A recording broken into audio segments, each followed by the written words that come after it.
Hello, hello, hello. Welcome, everybody. Sorry for the brief delay. It is the one and only A Lot to Talk About coming to you live from Costa del Sol in Zalera for day 2 of the Costa Cup. Now, yesterday we saw some insane games, and obviously we're ready to see some more words. And I think I'm just in time for all the players to come onto the stage. So let's get right into it.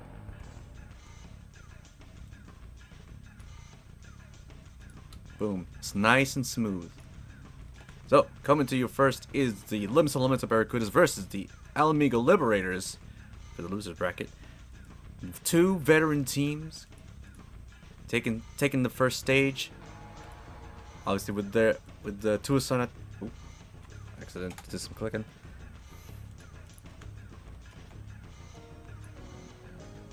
Sorry, I'm just a tiny bit frazzled because, I'm a bit late. So let me get the team rosters here real quick. So your lineup for the Mhigo Liberators are Hazel Alani for your right forward, Mirata Ebene for your left forward, Chidori Daito once again taking the middle as your midfielder, Lilithe Lunastra and Malphus Ayush as left and right defenders, and goalkeeper Larle Ballard. Facing off against them is Fawn Avaros and Reina Shinra for left and right forwards, midfielder Ryla Dinhe, Arlius Trelarin and Laguz Jipmaruk as your left and right and left defenders, and Tuason Ito-Chaontis taking the goal.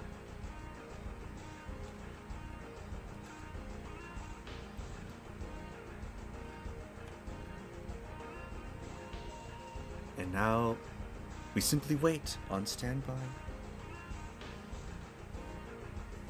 I have been informed that Tuason and Ven were very, very adaptive as to my brief scheduling error.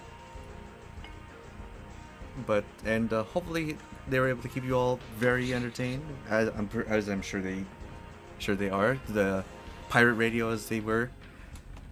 And now it is time. Let's blitz off! Ujack Timebreaker once again taking the lead referee role as blitz off is called. Chidori Daito rolled a 19, but Ryla takes the ball with a 47, bringing the ball into the Barracuda's hands. As it stands, they already had the marker ready. Turn 1 begins in the outer phase. We go to Reina Shinra starting it off to tackle Chidori to Daze. That's an 80 on the roll. Fawn Avaros tackling Chidori as well. Ziandra calling the possession. Larle Ballard throws the rush gate on Zone C. Arlius Trelarin moving into Zone C. Laguz following suit into the center. Reina Shinra with an 80. Fawn Avaros with an 87, I believe. Still gotta wait for Chidori. Oh. Misclick. Larle is in the inner field, so she can't do anything. Malphus Ayush moving into Zone C. Hazel Alani also moving into Zone C. It's an early pile-on for turn 1. Chidori with a 12 is going to get hit by both tackles.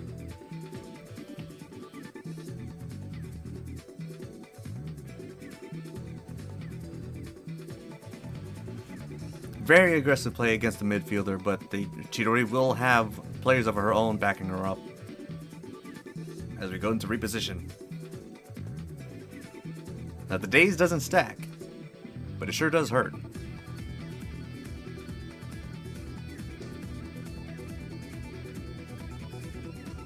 Alright, reposition's going in. Everyone's trying to find a proper space. Here we go.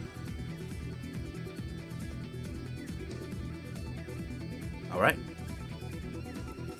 Looks to be a 4v3 situation, not in favor of the Barracudas, so they're gonna have a pretty decent time trying to fend off the defenders. Malphus already going for the block on Ryla to get the ball away. Hazel following suit for the block. 64 from Hazel. Malphus with the 29, Ryla with the 76, fending off both players.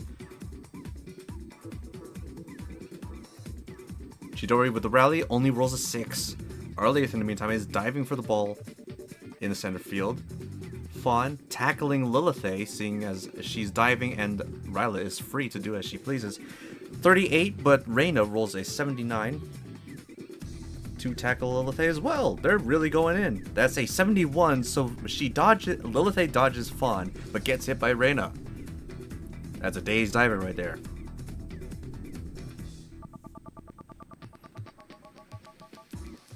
And so we end with the interface. We go to the ball carrier's turn. Ryla is free to move. Could just go straight into zone 1, seeing there's nobody there, and Lilith's she's not. Ryla is not. No, she's going for the gambit off rip. No! Lily with the 86 total for Ryla. It's plus 30 for Larley because it's blitz off.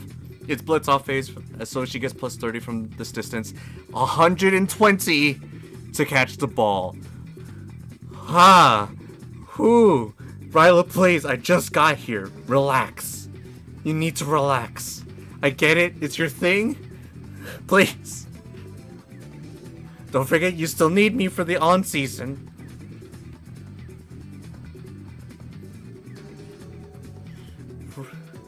Okay. We're chill. Larley catches the ball for the Liberators and passes it off to Hazel in center field. Oh my.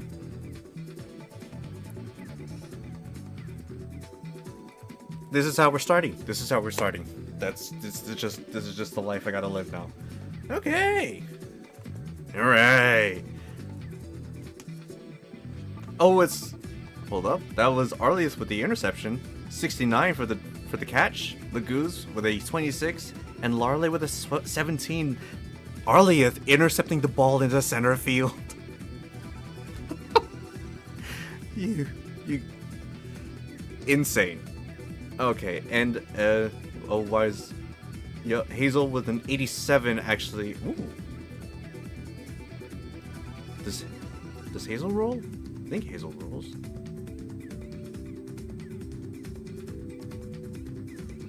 It's madness. It's already madness. The tactics are coming out.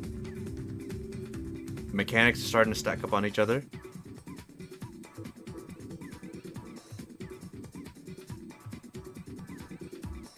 We'll see how... Okay, so Hazel did not have to roll for the dive roll. Lagoose was also diving in the meantime. And with the 69 against Larley 17...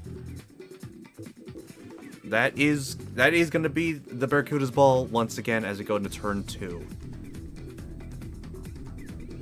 A little bit of ping pong going on right now.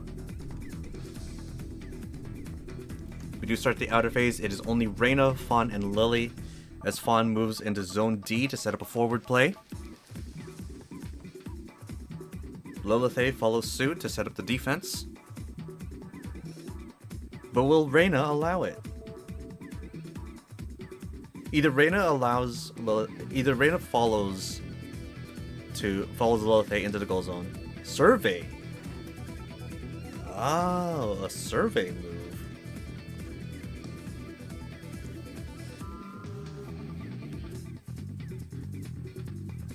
I love seeing midfield shots. Not only was it a midfield shot, it was turn 1. It was a turn 1 blitz off shot. So it was an even bigger disadvantage trying to shoot against the goalkeeper from midfield. Reposition go out. Interface begins. Hazel immediately blocking Arlieth. Rolls an 18. Tuason with a 54 to shove Mirita out of the way. Mirita with a 59 stays strong as she moves into center field. Arlieth with a 67 gets past Hazel. Gets past Malphus. Are we gonna see a rally from Chidori? Larley tries to shove Fawn towards zone 1. 38 from Larley. Fawn with a 9 is actually getting shoved out. So Fawn is being moved towards zone A instead. Oh, well. His initial movement is to go to zone 1, but I think with the fields open as they are, it wouldn't matter. So Chidori does try to go for the rally, rolls a 44 to replace Malphas's original 45, so it's not going to be effective. And Fawn is being moved towards Zone 1 as originally planned. We go to ball carrier turn. Arlieth is unblocked. 1 diver from Lilith, and plus 20 for Lorelei. Gonna go for the pass to Reyna. And with nothing to block it, that's gonna be a nice easy pass into Zone A.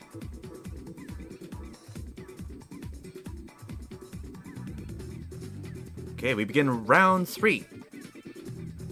Really speeding along. This is the power of veterans. They know exactly what they're doing. They know the strategies they want, and they're executing it like that.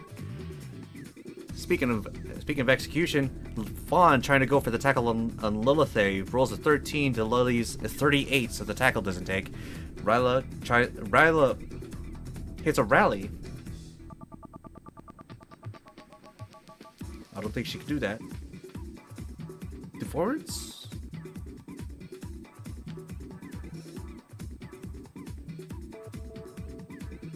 No, she's midfielder. I'm so sorry. Ryla can't do that. So it's a 41 for Fawn, and turns that 41 to it turns that 13 to a 41. So the tackle does take.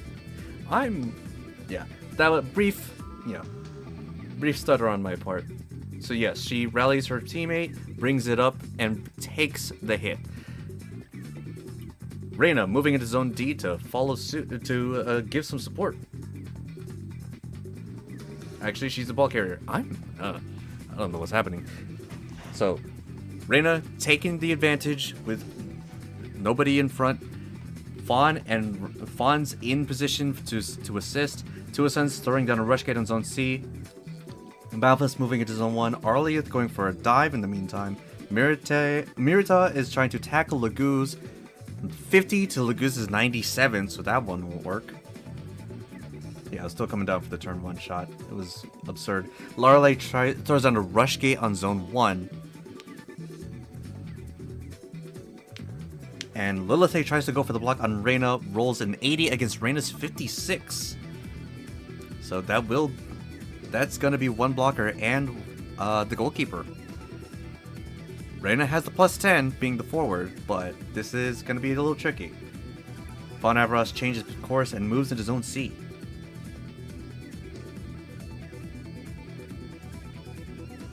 And uses the rush marker to move into Zone 2.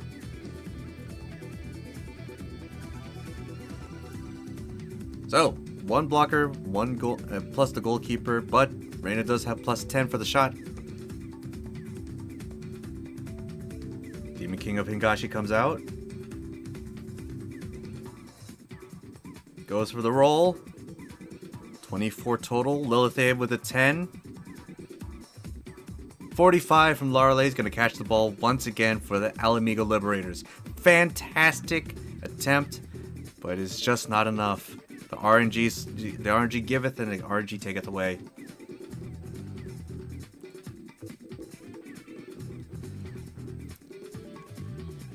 However, Laguz does have a dive in play, and Lilith was blocking Reyna, so should they try to pass it off to her, it's going to cause a conflict. Lots of different tricky positions here. It's going to go towards Malphas, so Laguz does have a chance to intercept.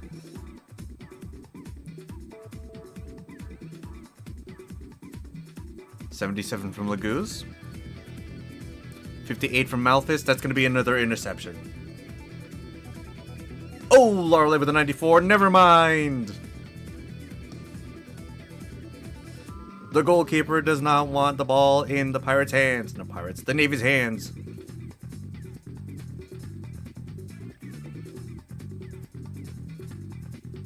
The pass is complete to Malphas Ayush in Zone 1. Turn 4. Outer phase begins. You have Ryla versus Malphas, with Laguz and Mirita over in Zone A. Fawn all the way back in Zone 2. Fawn moves into Zone C. Ryla going for the block, rolls an 11. 45 seconds left on the turn. Malphus with the 36 breaks through. Mirita goes for the tackle on Ryla, rolls an 8. So just barely misses.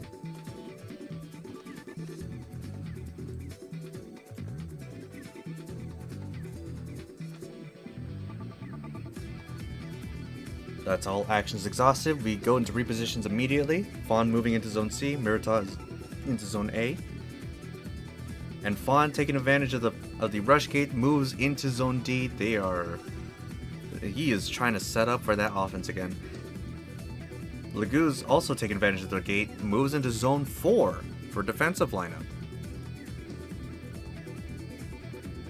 Here comes the ball carrier. It's Malphus with the defender buff of +10 on the pass. But with no blockers, I believe the safest pass would be to Chidori.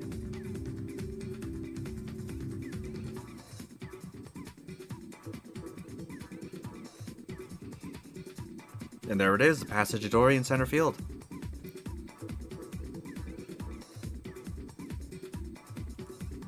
$37 total on the pass roll.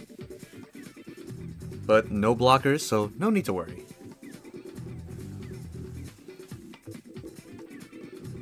Letting the ball ride the wave between turns. As we go into the interface, Arleth immediately going for the block on Chidori, 57 for the roll. Rush gates have dissipated. Laguz going for the dive in the back line. Larle setting up a trajectory path for the midfielder. Hazel trying to counterblock Arleth, rolls a 92 to cut him off. Fantastic coordination between players. That's Tuason throwing down a rush marker on Zone C. Chidori rolled a 37, but was saved by her teammate.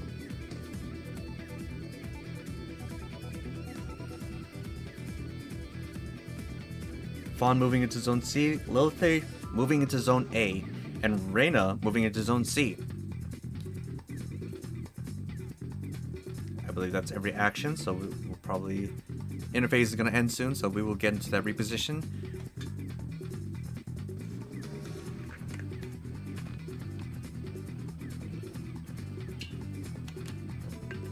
Alright. Reyna taking advantage of the marker to move into Zone 2, and Fawn moving into Zone B. This is probably the most movement I've seen per turn in quite a while. Chidori is taking advantage of the trajectory marker to move directly into Zone 4. Alright, we go into turn 5. We are already a quarter of the way into our first match. Don't forget, we do have a second match after this one between the Archon Aces and the Pirates of the Confederacy. So that's going to be exciting to watch. We did see the Pirates go crazy with some of their rookies. So I'm looking forward to see what nonsense they cook up next. Lilith, in the meantime, is going to move into Zone C, while Fawn stays to survey in the back line. Reyna tackling Hazel in the meantime, rolls a 28 for the tackle.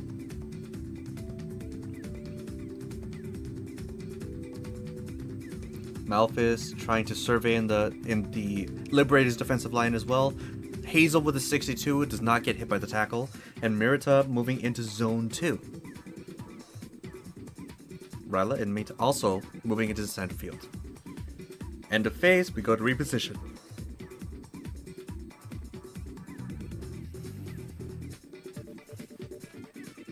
That's going to be the end of outer phase. We do go into inner phase.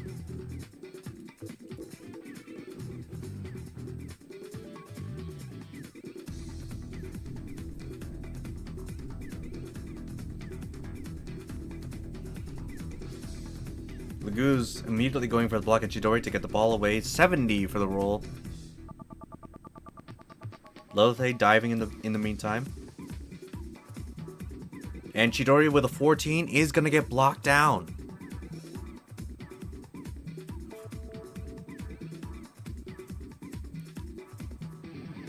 Arleth with the block on Lilith, going for the noogie. 96 on the roll. And the Lilith is locked out of the dive with a 6, so she is no longer diving.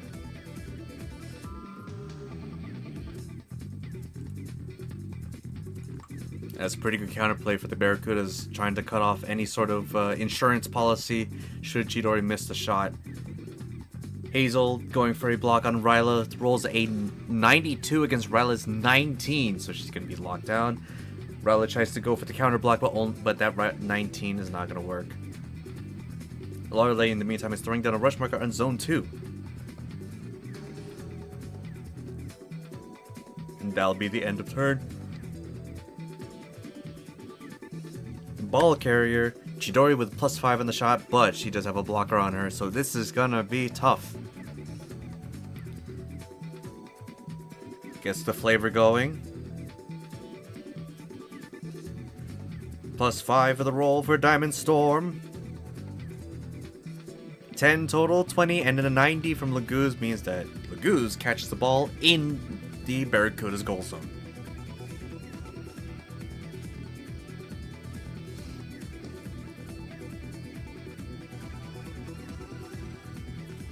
Fantastic attempt, but the RNG once again kicks in. Turn 6, we go to... The ball is still in the Barracuda's goal. It's up to... basically... the outer and inner fields to set up to get that ball out. Fawn going for the immediate tackle on Mirita in zone 2. 77 for the roll.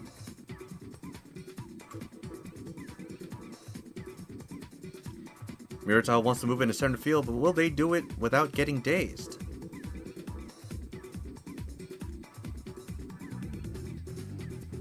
Malphus diving in zone 1.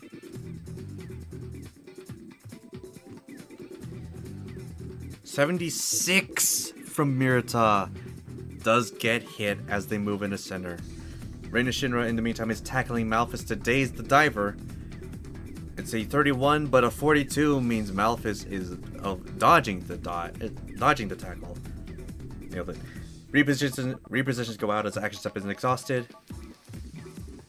One dazed Liberator, one undazed diver.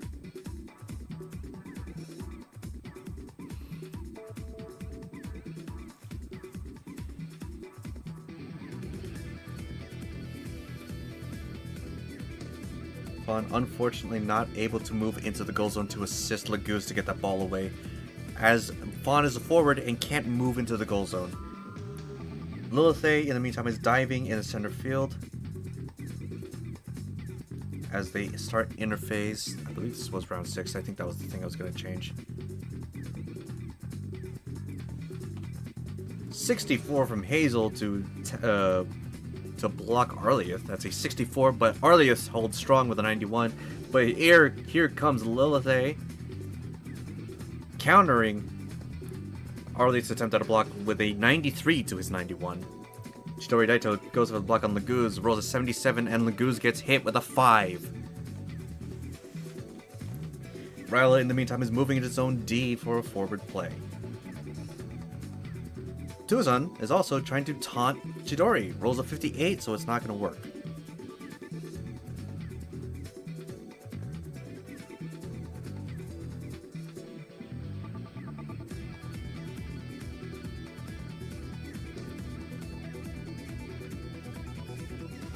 There's repositions, and ball carrier Laguz goes for the pass to Avron Foss with a +10, a full 100 total against Chidori's 18. So the ball gets past her, and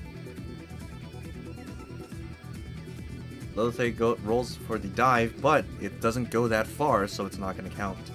Pass complete to Fawn Avaros in zone 2.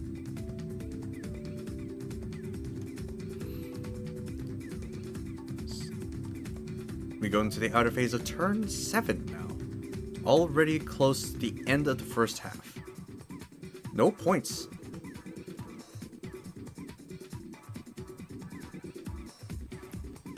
Outer phase begins. It is just Malphus and Reina for actions.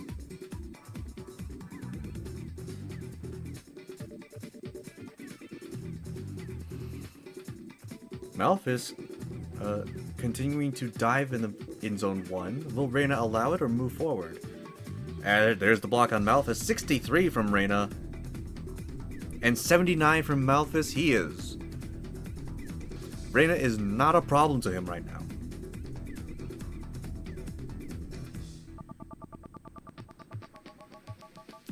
That's the end of the turn. We go to Fawn.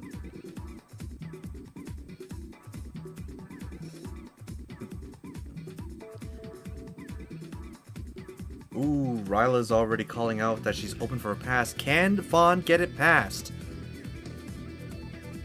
No, it's Fawn with a 65 total. Lilith with a 49 for the interception. Does not get it. Malphus next. 57 from Larley with a plus 30 from this distance is going to catch it. Malphus with a 1 is not going to get it either. So it goes all the way to the goalkeeper and fails the shot. Fawn, you probably did that because you know I'm streaming this. And you know what? The man knows what we want. We want the content. You know, he knows what we're here for. I gotta respect that. It was almost there, Hiyori. It was almost there. That plus 10 was really about to seal the deal.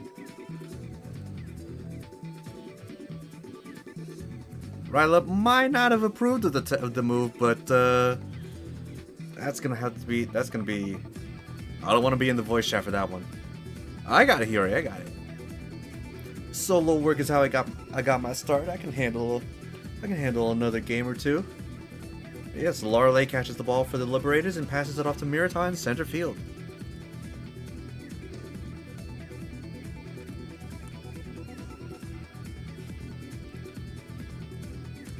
Interphase begins. We already have some chaos starting out. Arlieth going for the block on Mirita immediately with an 87. Tuason shoving Chidori out of the goal zone into zone 2. I just realized the camera's all messed up. There we go. Tuason with the 56 for the shove. Lilith tries to go for the block on Arlieth, throws a 4. Laguz diving in the back line. Hazel with a 61 to try to block Arlieth, doesn't work.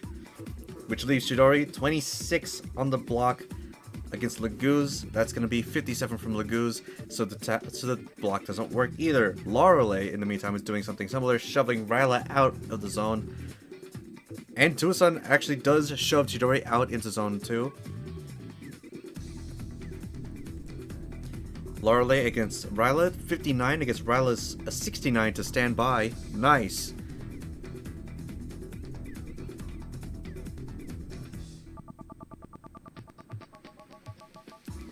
So I believe Mirita does get blocked, but I do not see a roll.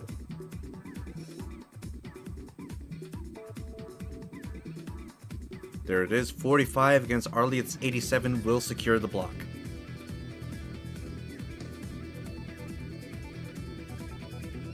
So interphase ends, Arlieth against Mirita.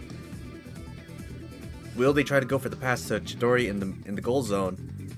Risking two players intercepting, or simply try to go for a shot. Actually, no. In any scenario, I think. Oh, there it is. Okay, so repositions went out. Chidori finally went into zone 2, as was the target movement from Tuason's shove. So Mirita could pass to Chidori, and only risk getting caught out by Arlieth, or go for the bigger play and shoot from center field and have to contend with Arlieth, Laguz, and Tuason. Safe play, go for the pass. The content play. It's the pass to Chidori. 81. Ooh, gets caught by Arlieth with a 91. Unless? No. Mirita didn't have the bonuses. So Arlieth does have possession of the ball for the Barracudas once again.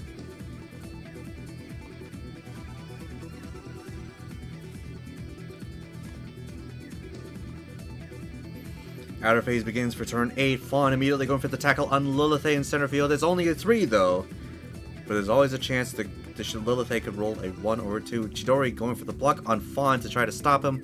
That is a 38. Lilith with a 64. Fawn is not moving at all.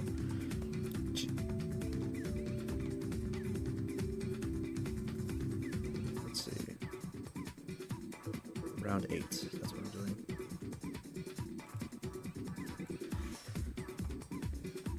It's up to Malphus, who's moving into Zone D to shore up defenses.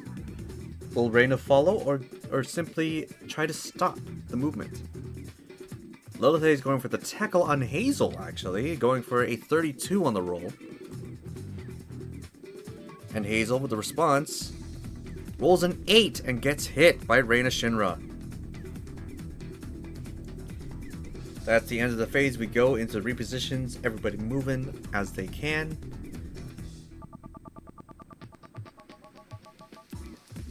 Reyna backing up Arlieth in the center field 2v3 instead of just leaving him alone in a 1v3 situation.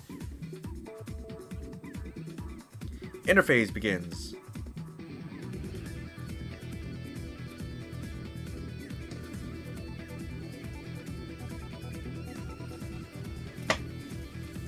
We wait with bated breath. Hazel going for the block on Arlieth, immediately going for a 46, but Arlieth rolls a 95 to hold strong. Hazel also trying to follow, also going for the block, only misrolls. 25 is not going to work either, and Lorelei tries to shove Ryla out of the goal zone into Zone A. 33 from Lorelei. Ryla going for the block on Malphus, only rolls a 4 and gets shoved, which leaves Malphus open for another slow dive.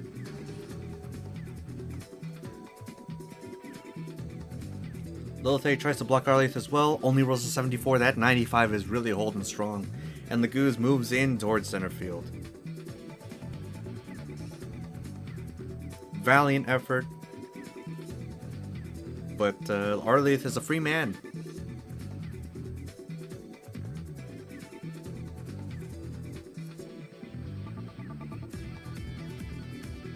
Repositions going out. Reyna and Ryla taking space, sharing the space over in Zone A. Laguz using the rush marker to move into Zone 1 for a forward movement. And it's Arlieth taking advantage of the open spaces to move into Zone 1 as well, really setting up the fact that they have all that they need. They've broken through. The only line of defense left is Malphus and Lorelei. They're in prime position for a goal.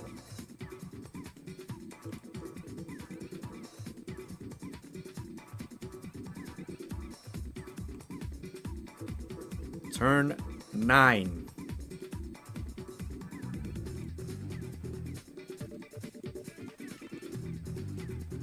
Two turns left for the end of the half as we have Reyna immediately going for the tackle on Malphus. 55 to Malphus's 34, so Malphus is finally dazed after all those attempts. Laguz diving into forward line. Chidori moving into Zone 1. Fawn moving into center field.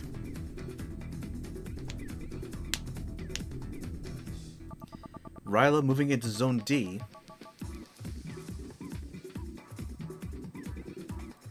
Chidori moving into Zone 1 is a pretty smart play at this time, because Laguz is currently diving, so if Lorelei passes it forward and after catching the ball, Chidori will at least be there to help block them down. So it's good like foresight. Here's the pass from Arlieth all the way over to Reyna in the goal zone.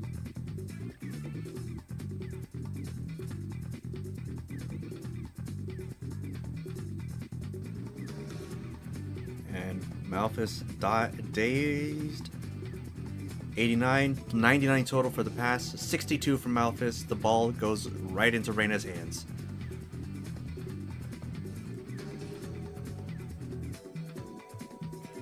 My phone doing the buzzing. It's a random notification.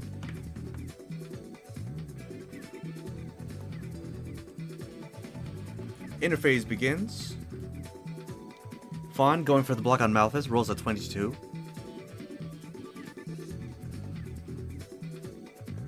Taking advantage of these rush marker that was placed on Zone 1, I believe. Or Zone C, rather. The center field. Tuason replacing that rush marker. Malphus going for the block on Reyna. It's a 51, gets past Fawn. Ryla with the Ryla with the rally turns it into a 72. So Fawn is locking down Malphus, leaving Reyna nice and open to challenge Lorelei directly. Fantastic work. Hazel, in the meantime, is going all the way to tackle Legooz over in the outside. 13 from Hazel, but a 78 from Legooz denies the tackle. Mirta, in the meantime, is splitting off to move into Zone A to keep herself open. Thus ends the interphase. Repositions go out.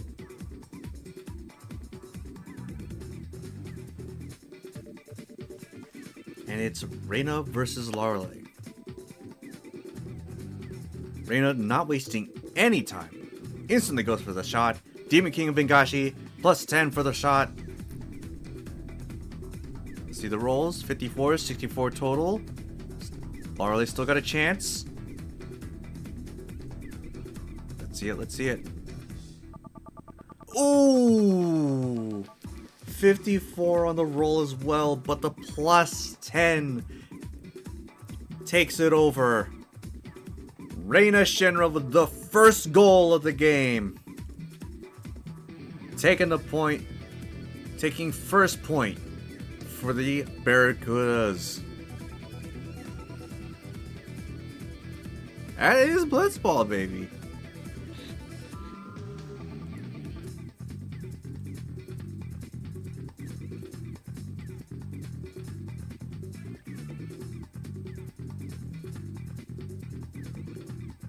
Alright, we go into a reset as we go into the last round of the half. It is going to be Blitz on for the Limsa Liberators.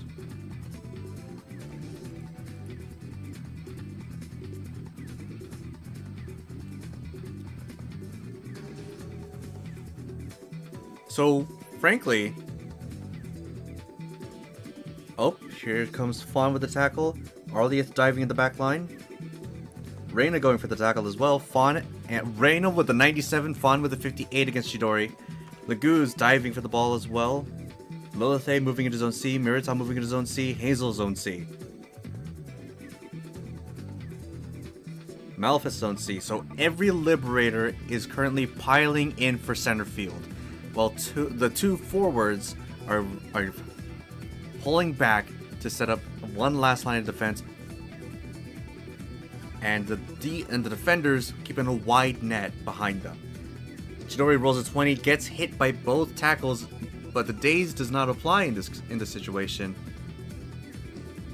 And now we see if Chidori will be shooting with blockers or the whole team's going to be against her.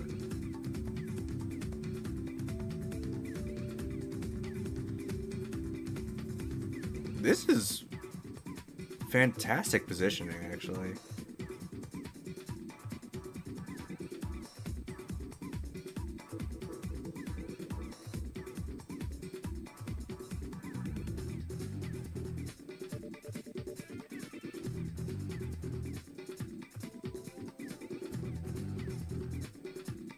All right, a little bit of shuffling. This is it.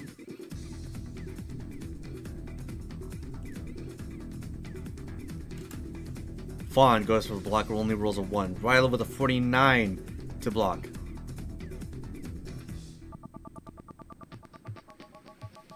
Mirita going for a tackle on Legooz, rolls an 83. Legooz with a 24 is going to get dazed. Hazel going for the tackle on Arlieth, rolls a 7 with an 88 against Arlieth 72. The defenders are dazed.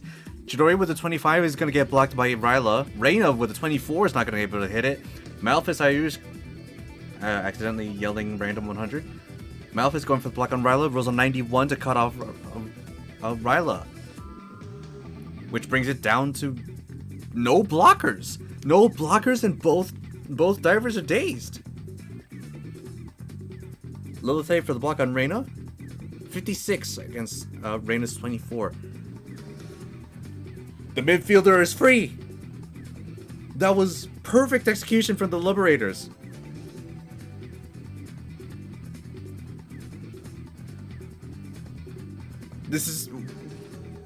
That was perfect execution.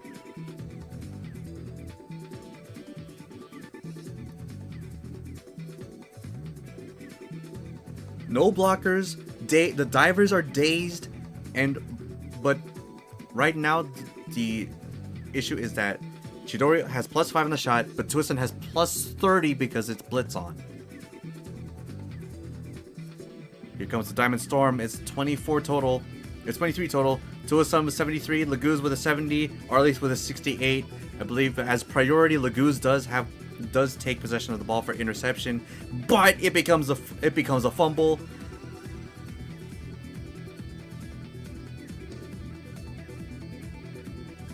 '61 from Arlith, Laguz with a 7, Hazel with a 912, Miss Rolls, Mirita with an 86, and Hazel with a 72. Possession goes to Mirita. They have a chance for a buzzer shot. +10 now. Look, Tuason has +10. And Mirita's a forward, so she has +10 as well.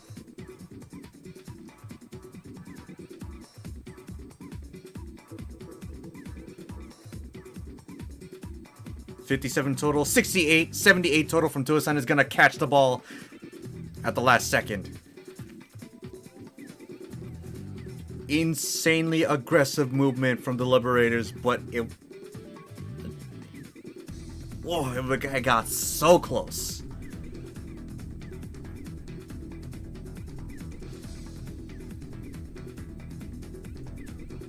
Like that kind of coordination between the a defensive setup and the aggressive push. Chef's kiss. But that's going to be halftime. We are going to take a brief break. Oh my goodness. Got players clearing the field for the time. Let's see what time we'll be coming back.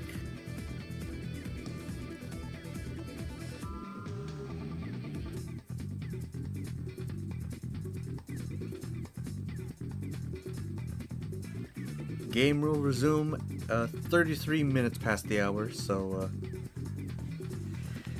about 15-minute break. We'll come back to you and bring back the show. I'll see you in a bit, everybody. Get some water, stretch your legs and everything. We'll see you then.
once again, everybody, welcome back to the Costa Cup of 2026.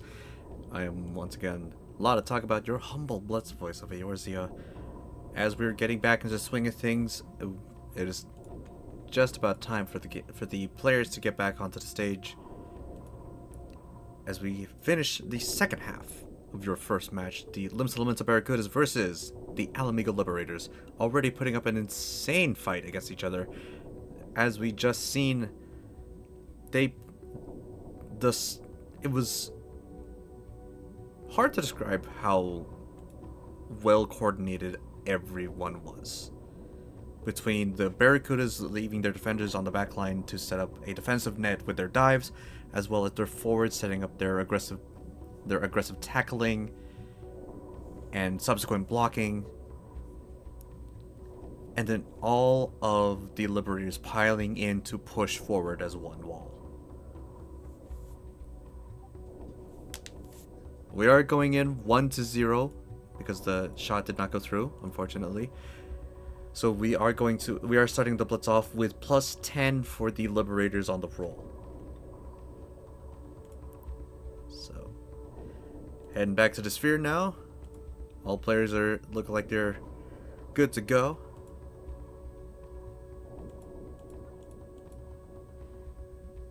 Looks like Tuason forgot to change the marker.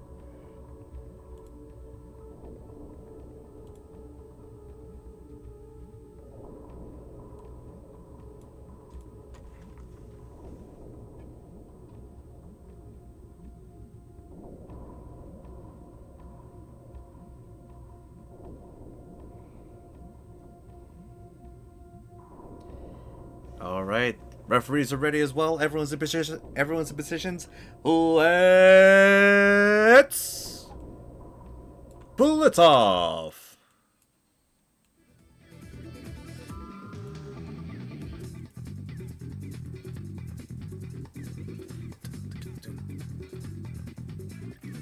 Blitz off has now been called. Ryla goes for the ball, 61, but Chidori with a +10 gets an 88 total. And first possession of the ball for the second half.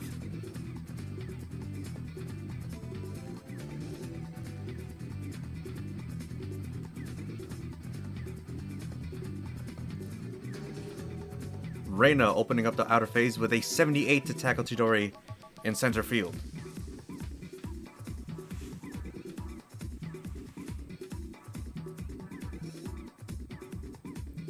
Lilith going to counter that by trying to block Reina out. 59 is not going to be able to take it though, so it's up to Chidori to defend herself. Malphus in the meantime is trying to block Fawn Avaros to try to stop them from moving. Chidori with an 82 is going to be able to get past the tackle. Malphus with a 34, and Fawn gets locked down with an 11 and is stopped from trying to move into center. Hazel, however, is breaking off to move into center, while Arleth is going for a dive. Magoo's moving into zone D, Mirta following behind. That's going to be the end of the phase. We go to repositions, and it's now inner phase.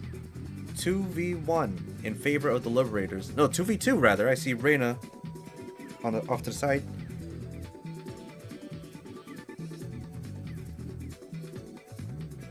And we wait for actions. Reina immediately going for the block at Chidori, 54 for the roll. Larley throwing down a traject marker. Chidori with a 3 is going to get blocked down. Ryla with the secondary block rolls a 45 to get 2 on there, effectively preventing Chidori from being able to move. Hazel is going to try to counter block Reina. Rolls a 39 is not going to be enough to cut her off. Tuason in the meantime is taunting Mirta with an 88 to try to daze them. Magoo's going for a dive in the defensive line. Mirta might be forced to stand by as the phase ends.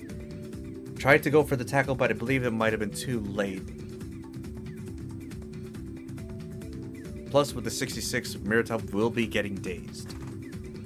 We got to see what the referees call.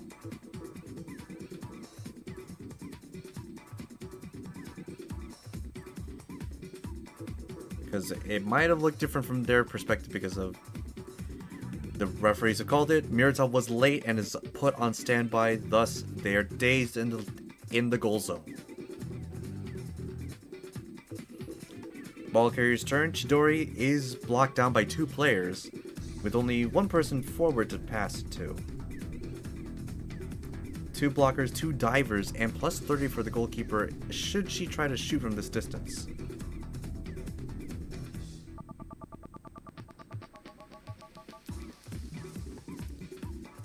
What would I do if I was in this situation? Probably just go for the pass? Or even be ballsy and go for the shot?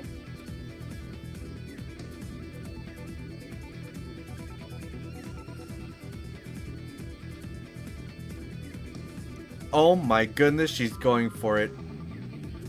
Oh, the flavor. Oh, Diamond Storm. Plus 5 for the roll. 27 total. Is not going to be able to cover the distance. Tuason with a 69 total. Nice. 33 from Ryla. 52 from Laguz. 25 from Reyna. And 86 from Arleth. I believe the 27 is going to get caught by Ryla in center field. Valiant effort. Probably the best play that could have been done. But unfortunately, the numbers were not in her favor. So the ball goes to the Barracudas in center field. As we go into turn 2. Fawn moving away into zone 4 to set up the forward pass. Possibly the best positioning that they could be doing right now is Ryla can get plus 5 for the pass. Malthus staying on the back line to dive. Arleth moving into zone C, seeing as they don't need the defense right now. Lilith moving into zone 4 to try to fight Fawn in the goal zone. And that's going to be actions as we go into repositions.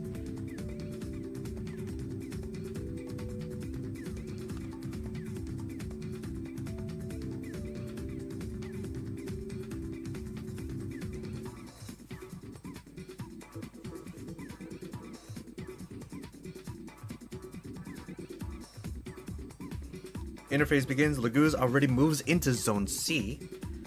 Lorelei shoving Fawn away into zone B. Trying to get him out of the go zone. Ruzzle 57. Tuason throws in a rush gate on zone C to help Laguz move on forward. Fawn tries to break away to tackle Malthus. Rolls an 88 to get away from Lorelei. And Malthus is dazed in the dive. Rolling a 68 against Fawn. Mhigo moves away, moving into zone 1. Hazel tries to go for the ball, blocking Rylo. 13 on the roll. Lilith with a dive in the goal zone. Rylo with 62 breaks away from the blocker. Chidori tries to follow suit, tries to rally, only rolls an 11, which leaves Reyna and Arleth to move as they please. Reyna is breaking away to zone 2, while Arleth goes for a dive in center.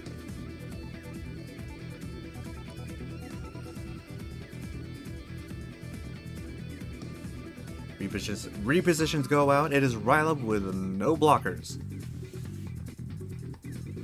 Laguz not taking advantage of the rush gate.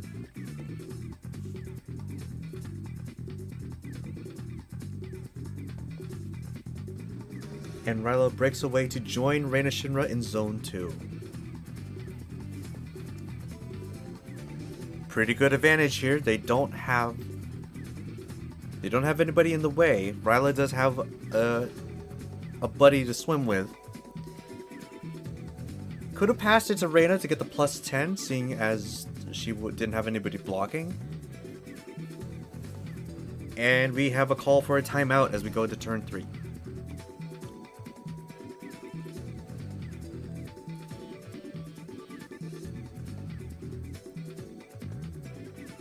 Once again, the Dominators seem to be getting a calling for a timeout, which is odd because they're not playing.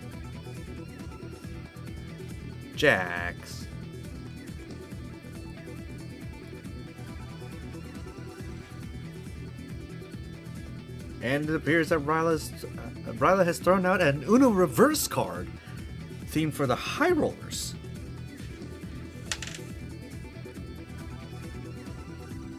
I suppose that means that Ujax is being put on timeout. There we go.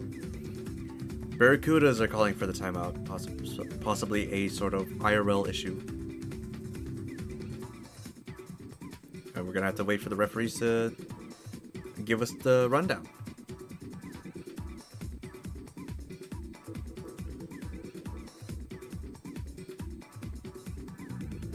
So for anybody joining us at this moment, hello, welcome to the ESN. I am Lotta Tokkabout, also known as Curious Instigator. A Curious Instigator for the Etheirys Sports Network. I mainly broadcast as head of the stream team for Etheirys Blitzball League, but we're currently in the off season. If you'd like to learn more about what we do, you can go on over to discord.gg/EBL. We have plenty of other sporting events as well as non-sporting roleplay events such as the Cirque, hosted by players such as Lakera Riverthorn. We also have plenty of people that are always looking to play Blitzball in the off season. A lot of people always looking to learn how Blitzball works. And for those unaware, we do play for charity. And I should probably get the charity info. Every year for the Etheirys Blitzball League, we do play for charity. This year we were playing for Doctors Without Borders. We have a direct donation link as well as merch that is still open for purchase. And I'll pin that until end of stream. Yeah.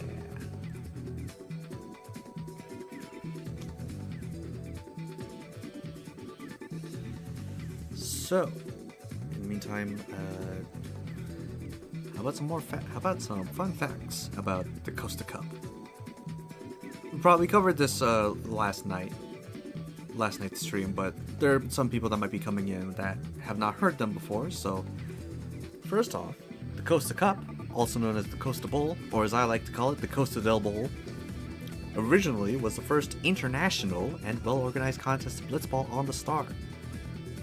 Because originally, Blitzball actually came from Authored and was spread as a sort of leisure game played by pirates and sailors in various ports that were basically bored. They didn't have a lot of things to do at the time, so in order to fill the void and have something to do, they played Blitzball. Eventually, it started gaining traction, and it became a popular way to settle disputes without actually having to fight each other. Well, they fight each other, but they don't fight each other. You know what I mean?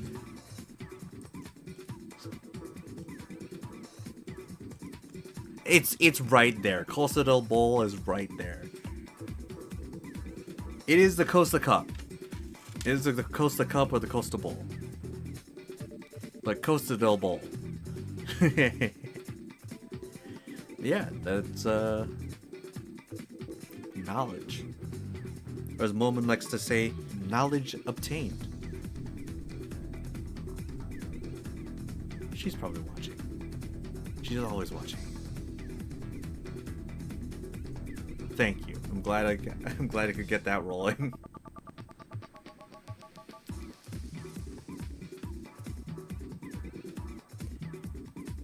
So how's your weekend, everybody? Oh, here we go. Sorry. It looks like the referee emergency offense, no penalty as we reset to outer phase. So there was a IRL situation going on for the Barracudas, but we are back, and we're getting round 3 underway. Malphus immediately going for the dive. Mirita trying to tackle Laguz with a 63. Fawn trying to tackle Lilith in the meantime with a 34. Laguz gets hit with a 9. Lilith with a 52 gets past Fawn's tackle. And Reyna goes for a tackle on Malphus with a 78.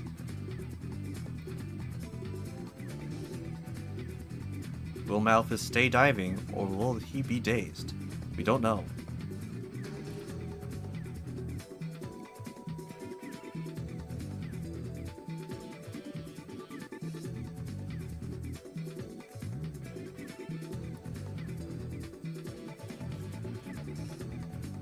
And there goes Malphus with a 72. It's not enough to beat Reyna's 78, so he will be a dazed diver once again.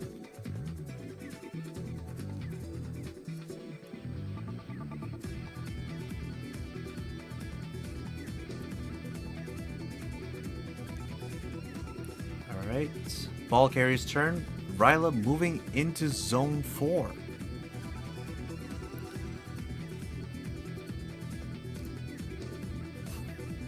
Assisted by Fawn Avaros, going up against the Lilithay.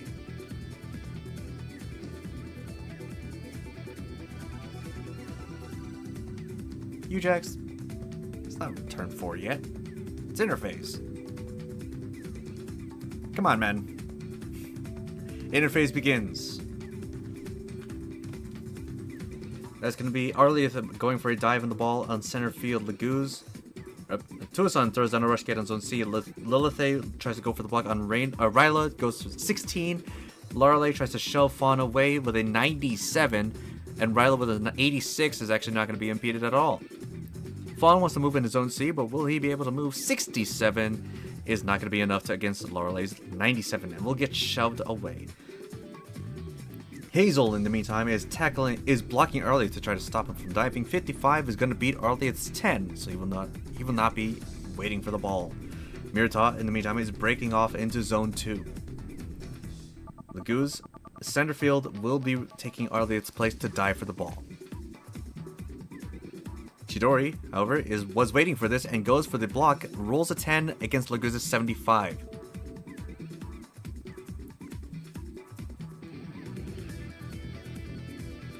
Interface has ended. We go to repositions as it is Ryla versus Lorelei once again.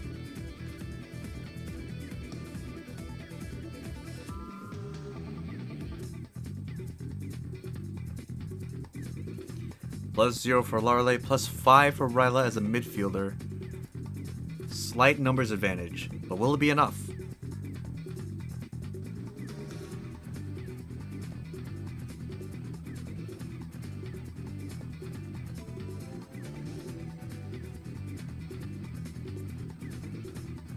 Ooh, 94 total from Ryla Dinhay, and a 33 from Lorelei is not going to be enough to catch it. It is a second point for the Limsa Barracudas. I almost said Alamigo Barracudas.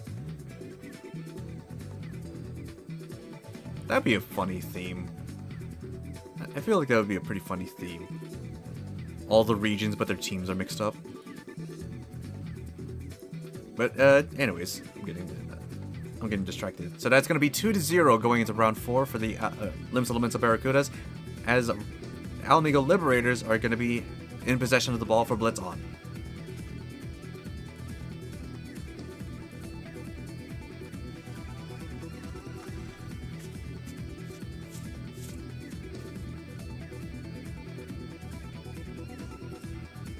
Ujax has confirmed that it is turn 4 for real this time as we go into the outer phase.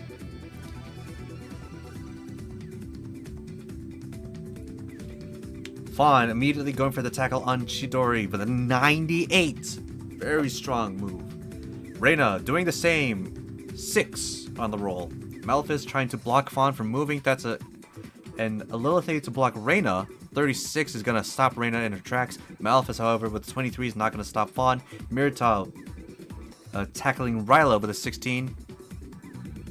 Hazel moving into zone D for a offensive position. Ryla with a 19 just barely gets past Mirta's tackle. And I believe that's Arlieth moving into zone D as well, and Laguz diving.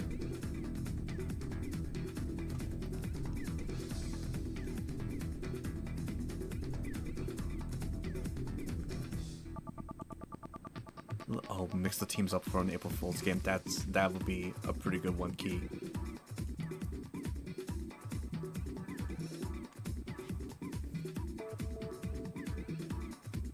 Interphase begins. 2v2 in the center field.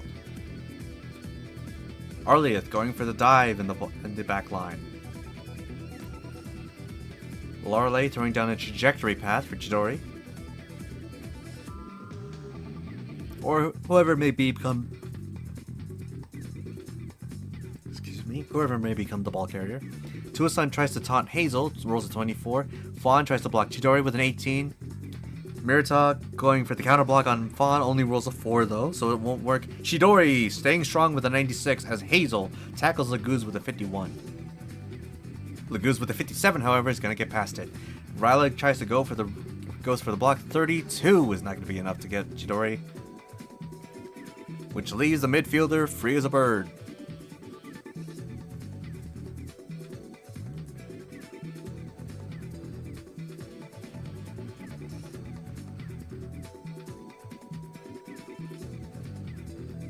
Positions go out. I believe the only movement was Hazel on the tackle, as they now have 2 divers and plus 30 for the goalkeeper, but Lorelei did throw down to the trajectory.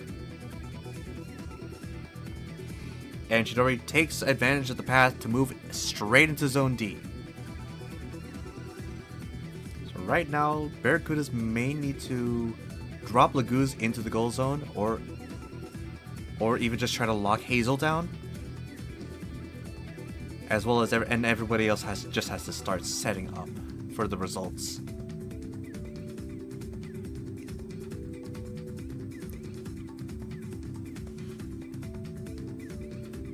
After the phase begins, Hazel goes for the tackle on Arleith with a 76. Arleith with a 20 is going to get hit. Lolithay moves into Zone 1. Arleith tries to go for the block on Chidori with a 20. Malphus moving into Zone C. Wait, Arleith is interface, so he can't do that. Malphus is moving into Zone C. Laguz is moving into Zone D. Following Hazel's attempt at a block. A tackle.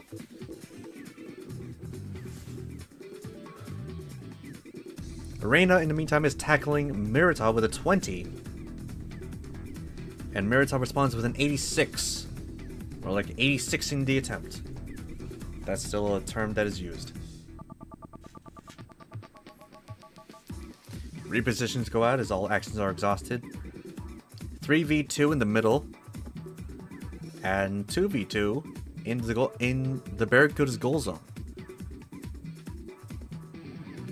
Tuason has a chance to shove Hazel out of the way.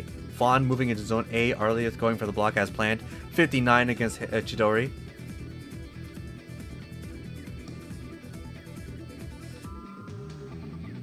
And Chidori with the 20 is going to get blocked. However, Hazel is coming in for the counter block rolls and Laguz with a block on Chidori. 44 against the 20 is going to double it down. However, Hazel comes in with a 97 to cut off Arleith. Ryla, in the meantime, is tackling Malphus with a 9. Malphus with a 99.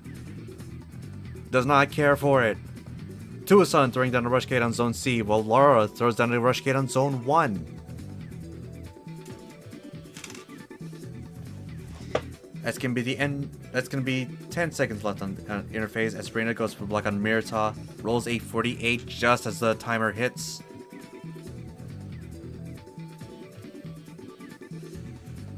And Mirta with an 11 is gonna get blocked down. So Mirta will not be on standby. She will, in fact, be blocked by Reina. Repositions go out. It is Chidori versus Laguz and Tuason, plus 5 for the shot.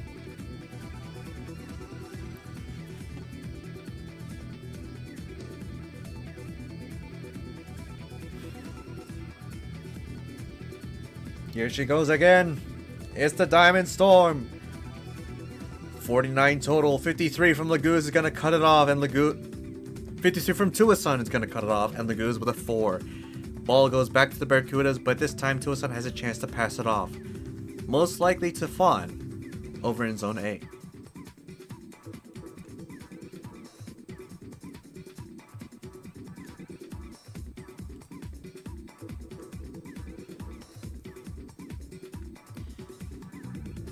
That's a pass to Fawn Avaros. And it looks like Tuason still has his midfielder macros.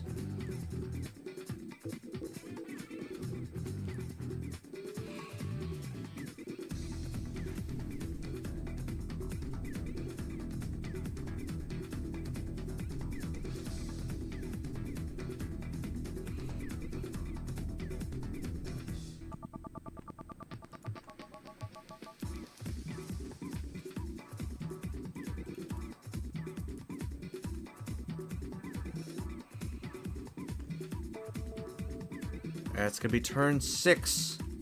Outer phase begins. Fawn is...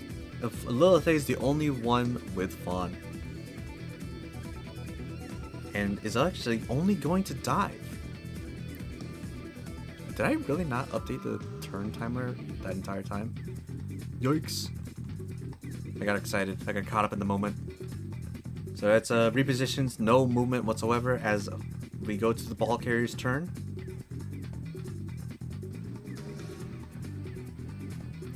Fawn moving directly into center field.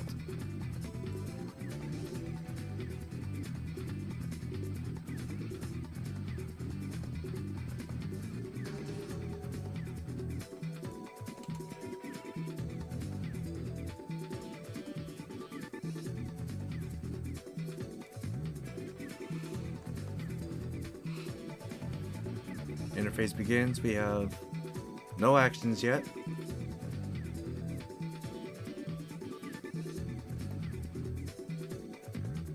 Laura throws down a rush kit on zone C. Mhigo going for the block on Fawn with a 73 with the Iron Mountain lane. Fawn, however, does not care for it with an 86. Malphus, in the meantime, is trying to block Fawn as well with a 57. So both block attempts were null, leaving Ryla and Reina to do as they please, possibly moving forward for assistance. Hazel and Chidori are both moving back into Zone C. Arleth following suit, moving into Zone C as well.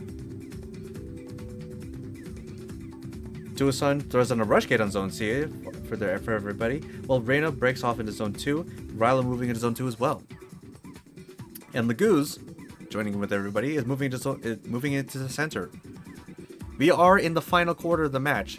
Barracudas are in a very heavy lead right now, and it is going to take a lot for the Barracudas to make a comeback. The Liberators to make a comeback. And using those rush gates, Arleth makes his way forward into Zone B, and Lagoose stays behind. Ball carrier's turn. Fawn moves into Zone B to join Arleth.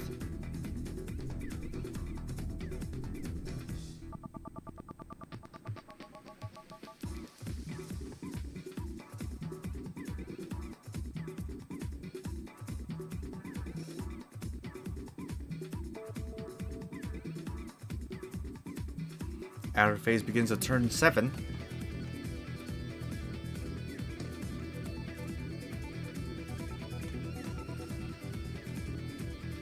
Fawn is ball carrier.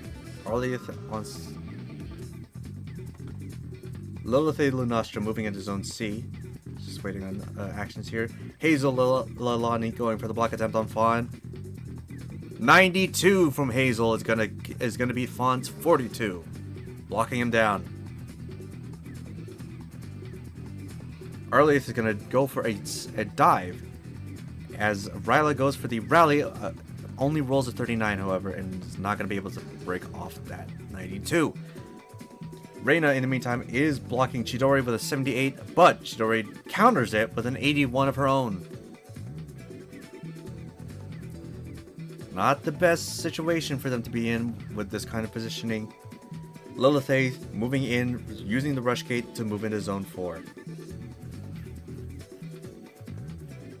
And with no one up front, I think Fawn's only choice is to shoot.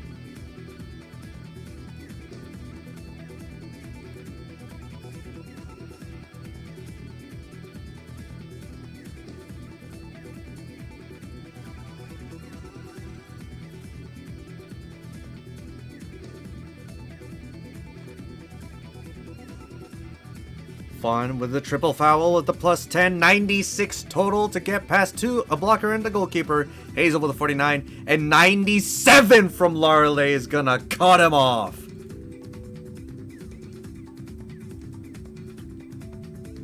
A 1-point difference. The plus 10 was on his side, but Larley's plus 10 was on hers more. That makes sense. That makes sense when I say it out loud.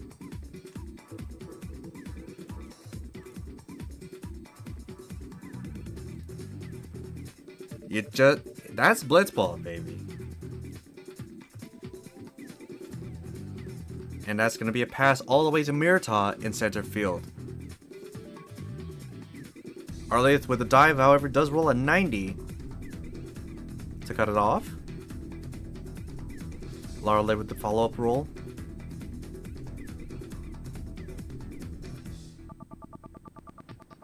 .46 from Archon is going to get intercepted by Archon back in Zone 2. Zone B, rather. That insurance policy of having a diver in place, even if you're in the same zone. Fantastic foresight.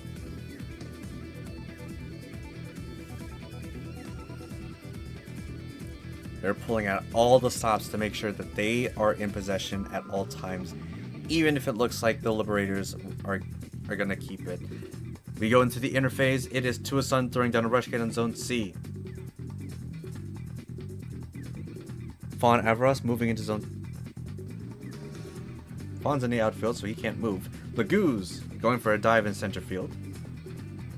Larley also throws down a rush gate on Zone C.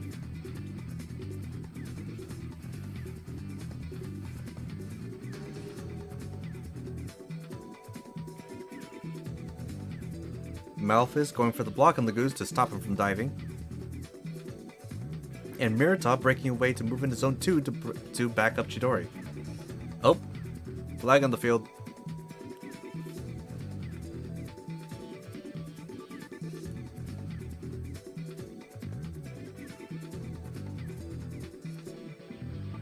That's Malphus with a 6 and Lagoo's with a 36, so Lagoo's is still diving.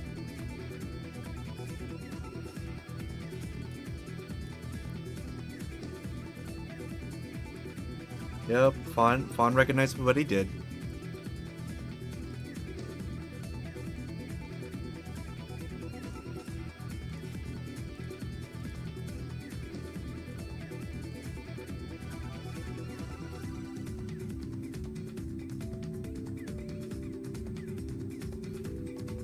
Lilith, in the meantime, is diving.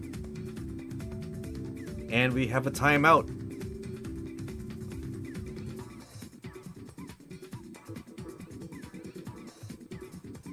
Making sure we're on the right turn. So as all these actions being resolved, we are 3 whole turns away before the end of the match. Barracudas are in a very good lead.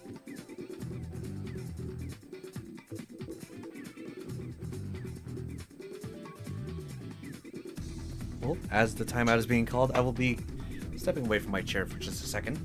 I need to turn on some lights. Turn on the light. Okay.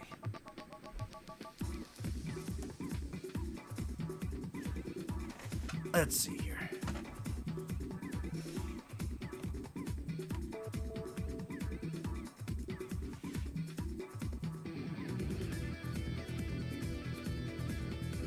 So how are y'all doing? Hopefully y'all are enjoying the game so far. Hope you're having a nice weekend as well.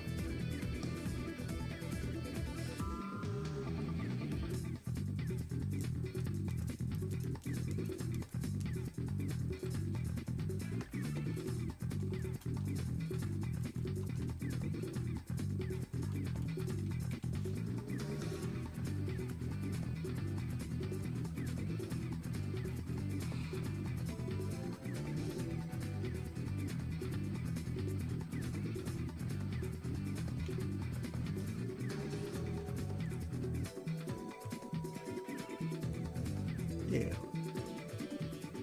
2 thumbs up like that.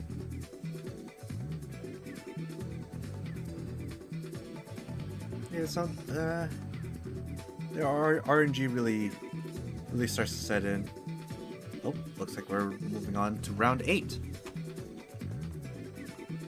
Outer phase begins. We have Archon and Fawn versus Hazel, and Ryla and Reyna against Chidori and Mhigo.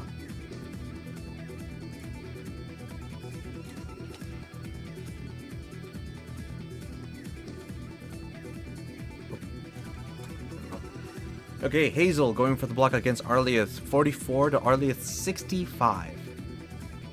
Chidori going for the rally on Hazel, only rolls a 12. Oh, nope. That's Reina going to tackle Lilith, rolls a 12.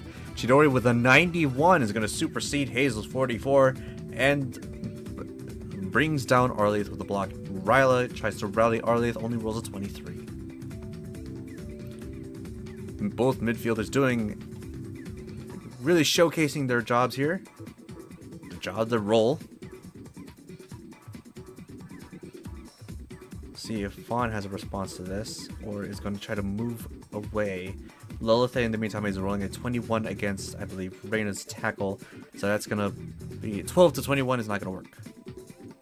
Mirta, breaking away from the action, is moving into center field.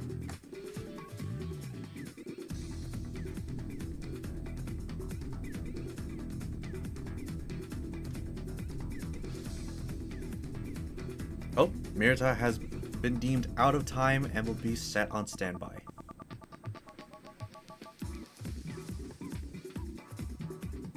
Alright, ball carrier's turn. Arleth with one blocker and one diver, with Larle getting plus 10 from this position. And reposition is getting called. Just to really... There we go. Now we start. Ooh, Arleth with the Corgi shot. Plus 10. 13 from Arleth. 90 from Lilith is going to instantly cut it off. But Hazel with the priority, rolling an 87 to catch the ball. That ball is not moving anywhere. Just ignore what the map says.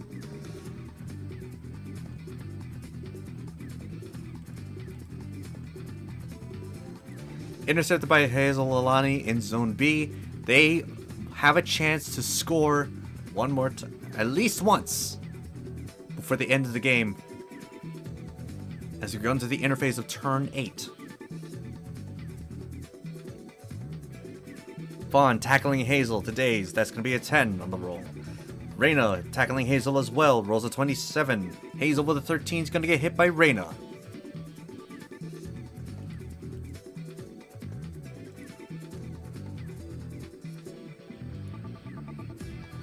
Malphus, in the meantime, is diving in center field. Is Lagoo's going to do the same?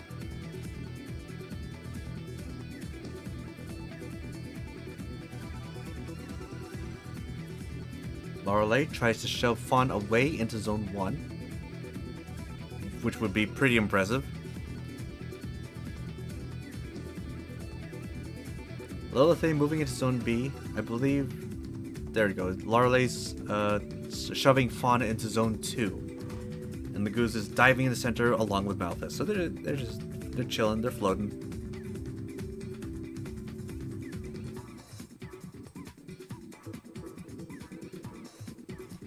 Repositions go out.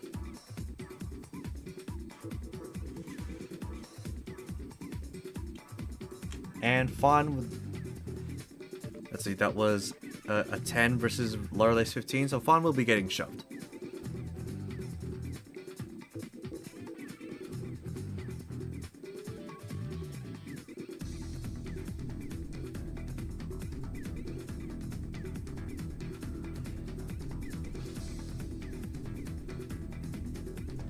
That's going to be turn 9 as we go into the outer phase. Once again, it is 2v2, Hazel and Lilith versus Arleth and Reina.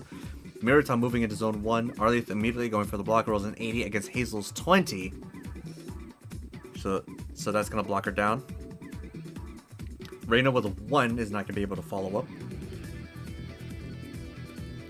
Lilith with a 51, however, is not going to be able to cut off the block. Ryla with a 52 to rally Reina is going to double down the blocks. Chidori with a rally towards...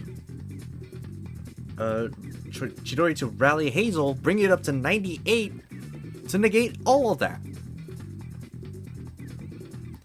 And Fawn moves away to... backs off to move into Zone 1. Phase ends. We go into repositions. Fawn in Zone 1. No other movements to be seen.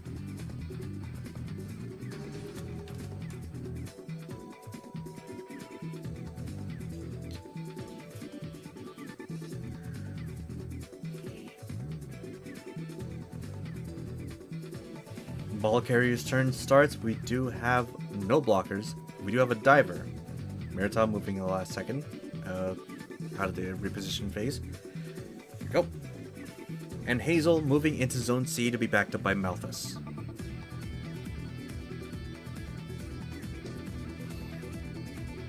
Interphase begins.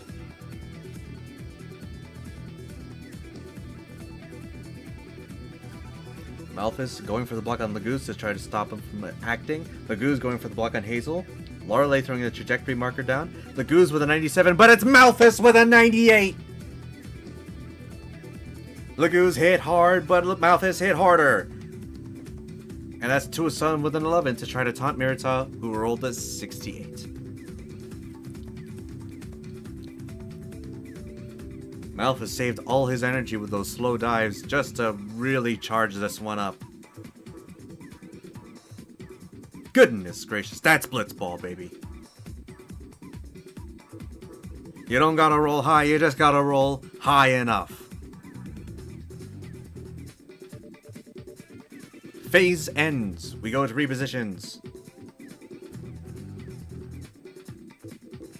And it's Hazel with the ball. Plus 20 for the goalkeeper from this position. And that's going to be a direct path into Zone D for Hazel Lalani.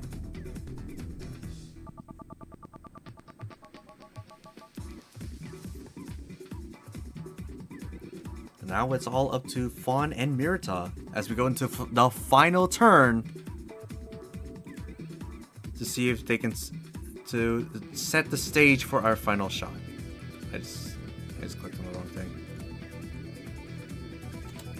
Outer phase begins. It's Ryla and Chidori, Arlieth, Reyna, and Lilith, and then Fawn and Mirita. Mirita moves into Zone D, while Fawn crosses over into Zone A.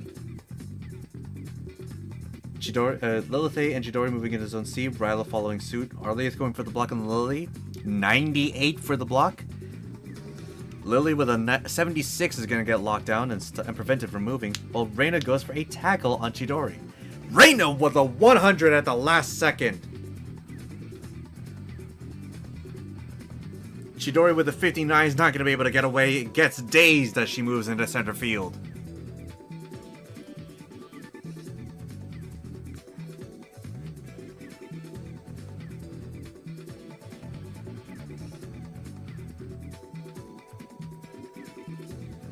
Outer phase ends. We go to movements. Fawn crossing into Zone A instead of moving into Zone... Oh, because he's a forward. Still, interesting that he didn't just go for a dive or anything like that. Just in case. Guess he can't really do much at this point. Could have tried to block Mirita from moving. Interesting. Interface begins. We have Tuason shoving Mirita out into Zone 1. Will it be enough? 6 from Tuason. Lagoose going for the block on Malthus to stop them. That's a 38, and Chidori with an 89 to block Ryla. Mirita with a 24 is going to sit still. Malthus with a 21 is going to get blocked by Lagoose. Ryla with a tackle on Chidori. That's going to be an unknown... Oh. No. It's a block from Chidori. That's the action. 88 is not going to be enough to beat Chidori's 89. And so Ryla gets blocked by Chidori. That's going to be the end of the phase. The chaos of the inner field. As we go 1v1. Hazel versus Tuason. Plus 10 for the shot. It's the Comet Helios. 80 total. Tuason with an 18 is not going to be enough to catch the ball. Liberators at the very last second score a point as we end the game.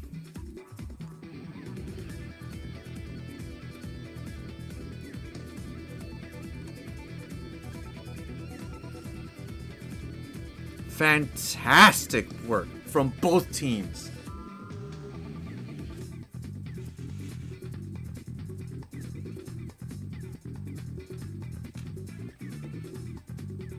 sound strategies, very little chances for openings to be taken advantage of. That's like peak sports.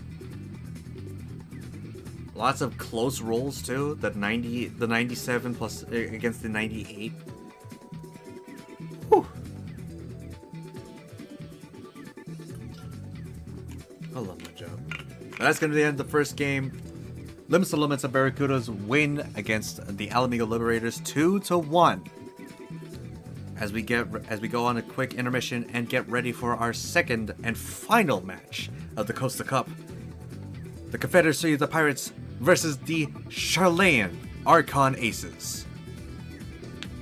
Congratulations to the Barracudas and congratulations to the Liberators. You played a fantastic game. Could not be happier to host it. Oh, good stuff. Most likely, now that Tuason and Fawn are free of being players, they might actually join me, depending on if they're available to. And obviously, they're very much welcome to do so. But if you would like to learn more about being on the broadcasting team, head on over to discord.gg/EBL. That is discord.gg/EBL. We will be opening up applications and workshops to teach you everything there is to know about being on the stream team and both as the personality, the color commentators, and the technical side of things, making sure that we know how everything works. Very welcome, Flair. I have, as always, your humble Blitz voice of Etheirys Lotta Tokkabout. I feel like I talk too fast and I don't know how to fill the space. If you want to learn more about other positions in the Etheirys Blitzball League, such as being on the cheerleading team, being a player, we're always welcoming new players, learning how the game works. If you want to be a captain and lead the team to victory, all the behind the scenes stuff, such as being on the tech team, cheerleading squad, hype squad. We probably got we got plenty of positions for everybody to look into.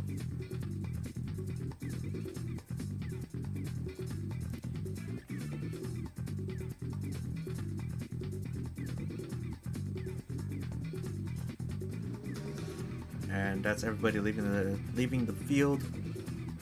I'll head on back to the studio real quick.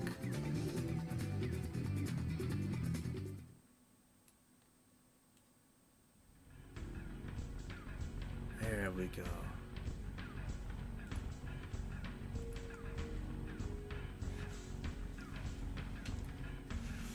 Yeah, we're in between seasons, and it is always nice to have some extra games pop up here and there, extra off-season tournaments such as this one, the Costa Cup. Seeing all the rookies come out to play and learn, get some experience in before the league starts up again. Very exciting stuff.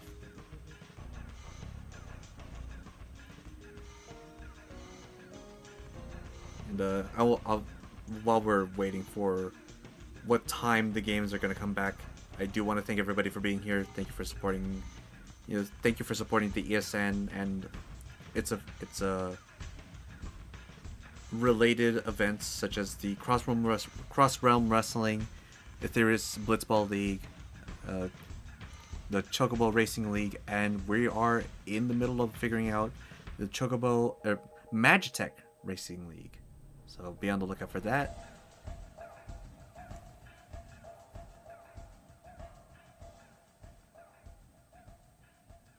And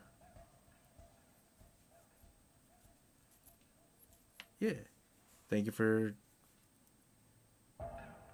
spreading the, spread the word. Let people know what's going on here. Let people know that I just saw one of the players throw out a 100.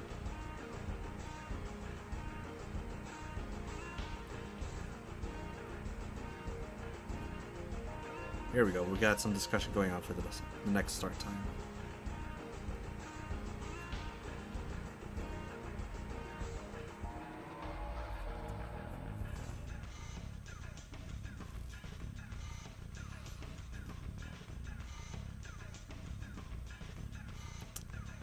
What is the next start time?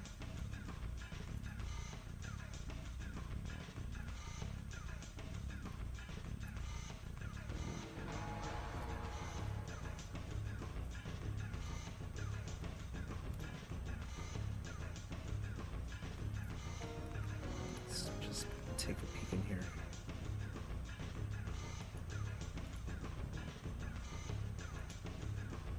Well, while they figure out the time for the next games to be set up, we'll be going on a break. Make sure that everybody, you know, give everybody some time to breathe after an intense game like that.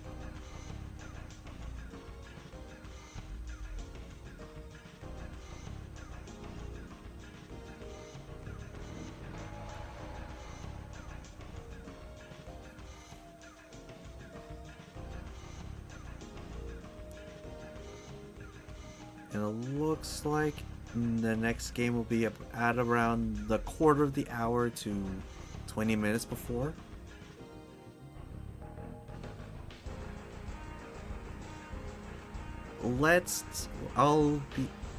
Okay, so they've agreed. 45, quarter to the hour works. So we'll be going on a break. We'll come back in 20 minutes, so quarter to the hour, and make sure you guys, you know, get your snacks, get drinks, etc., etc. Go to the bathroom if you need it, and we'll see you in a bit.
Welcome back, everybody, to the Costa Cup second match of tonight, the final match. Winners bracket, the Sharlayan Archon Aces versus the Confederates, the Piracy of the Confederacy.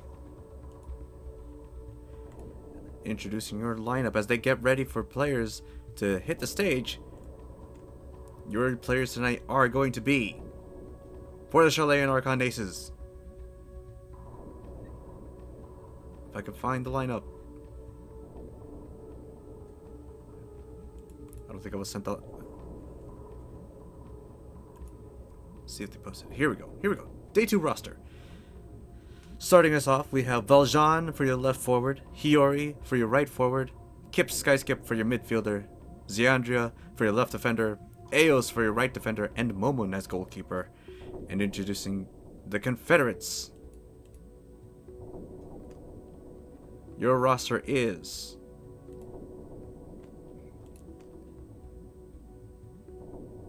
left forward Yuna, right forward Ven Mason, midfielder Manami, right defender Cecina, left defender Tronu, and goalkeeper Bucci. Couple more new faces hitting the Blitz sphere. I'm looking forward to see what they cook up this time.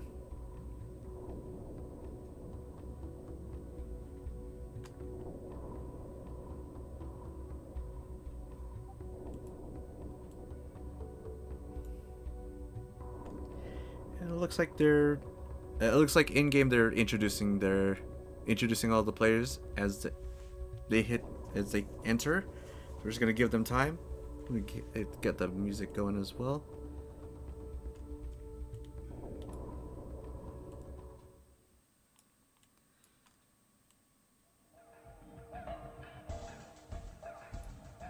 There we go. Oh, I forgot to move the Blitzball back in position.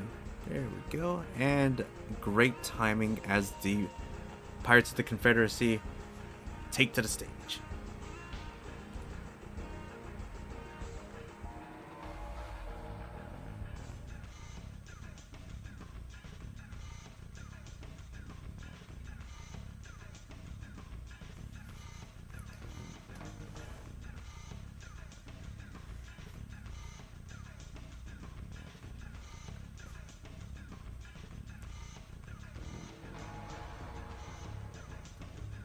Now, for anybody that wasn't here yesterday, Ven Mason commanding the Pirates of the Confederacy is a madman and had a lot of risky plays and took a lot of risky shots, but they paid off significantly.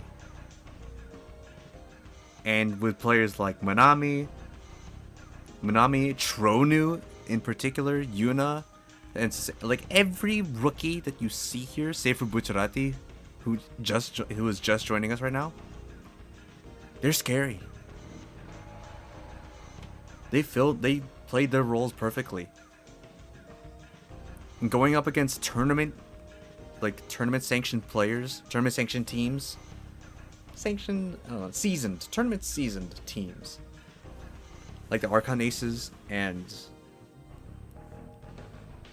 yesterday against the Liberators. Holy moly. And people are gonna be like, hey, Lotta, when are you gonna join the tournament? You look at this. You look at yesterday's matches. You tell me if I'm gonna survive. I'm a yapper.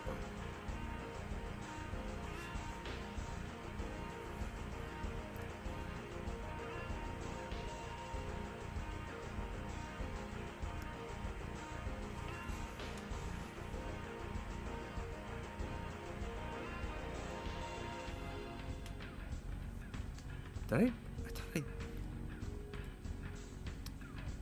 thought I moved the marker back. There we go.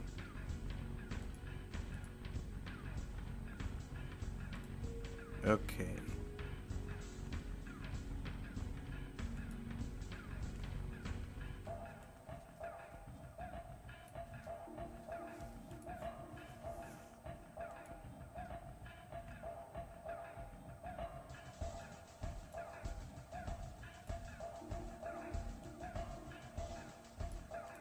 There we go. That was gonna bother me. It's time, y'all. Let's blitz off.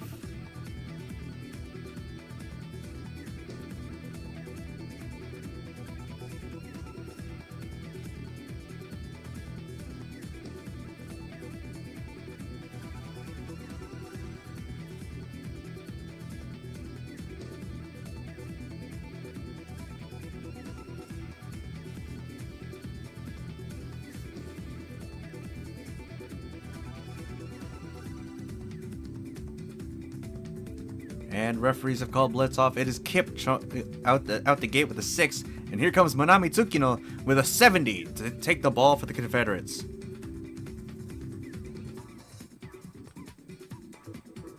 Oops, that's wrong. There we go. Outer phase begins on turn 1. We have Valjean immediately going for the tackle on Manami with an 84. Heading into the center, Cecina moves into zone C with a hiss to try to establish dominance. Tronu going for a dive on the back line, while Van Mason moves into zone C. Hiyori going for the block on Tronu to try to deny the dive, rolls a 93. That's a 39 from Tronu, denying the dive indeed. And Ziandria moving into zone C, following suit to previous players. Eos, in the meantime, is actually moving forward, or moving backwards into zone 4 for a defensive line.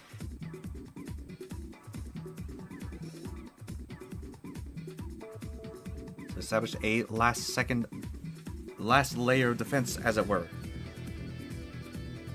But Manami does roll an 82 against Valjean's 84, so she will get hit. Although it's not really going to be effective, considering that Manami is the ball carrier.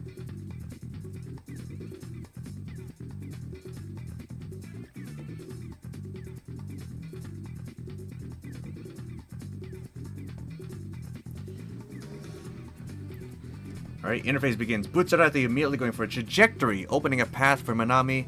Valjean going for the block of Manami. 41, but Manami stays strong with the 100 on the first turn.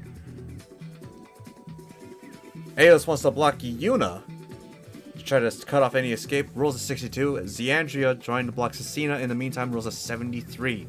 Cecina wants to break away to move to zone B for a forward movement. 65 against Ziandria. 73, I believe, is going to get locked down. Kip Skyskip, in the meantime, is trying to rally Valjean. Only rolls a 48. Not going to be enough to get for Valjean's 41. Yuna Rosefield trying to counter block Eos. Rolls a 20 against Eos' 62. So that's not going to work, and Yuna gets locked down. End of turn. We go to repositions, and it is Manami without any problems whatsoever. Ven tries to go for a dive at the last second, but the referees have called that it is valid. Manami moving away from the action into zone B for a nice bit of peace.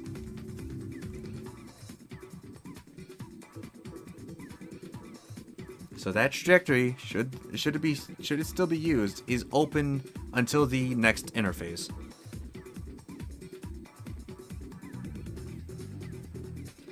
We are riding the wave into turn 2, though.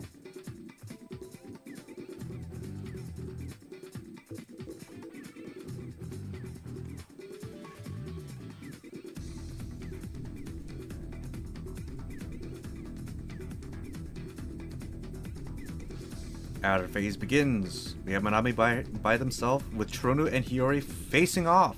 Tronu is going to go for the block immediately against Hiyori, rolling an 87.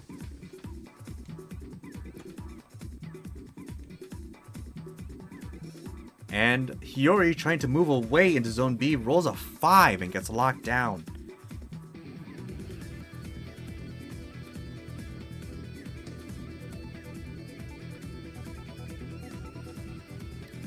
That's going to be every action exhausted as we go directly into the ball carrier's turn. Manami by themselves once again, able to move without a problem. Ooh, going for a Void Shard Strike and +5 for being a midfielder. 99 total on the roll. Moment can't even keep up with a 40 total from this distance. And that's going to be a round 2 goal for the Confederacy, the Pirates.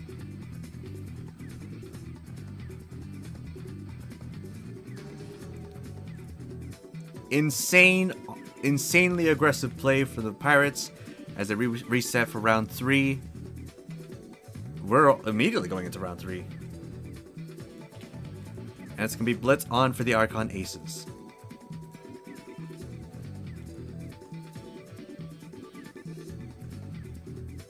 Skip will get possession of the ball as we keep moving forward.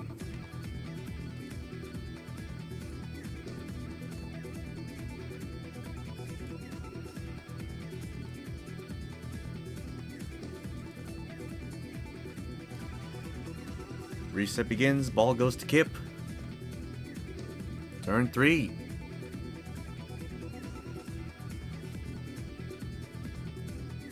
Hiyori Kabane immediately breaking away to move into zone D for a forward play. Yuna Rosefield moving into zone C. Valjean tackling Manami in the meantime rolls on 9 against the midfielder. Cecina tackling Kip Skyskip. Sending a message.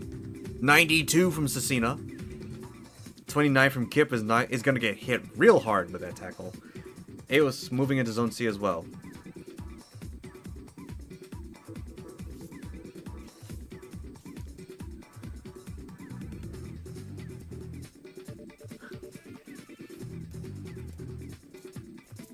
Van Mason before the phase ended, moving into zone D.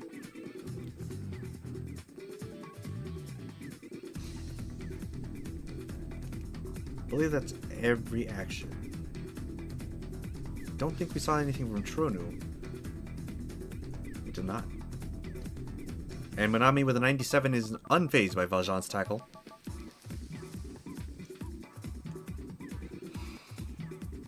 That's going to end. We go into repositions. It is 4v4 in center field. A good old get him. Not exactly a Garlean get him. That would be a 5v5.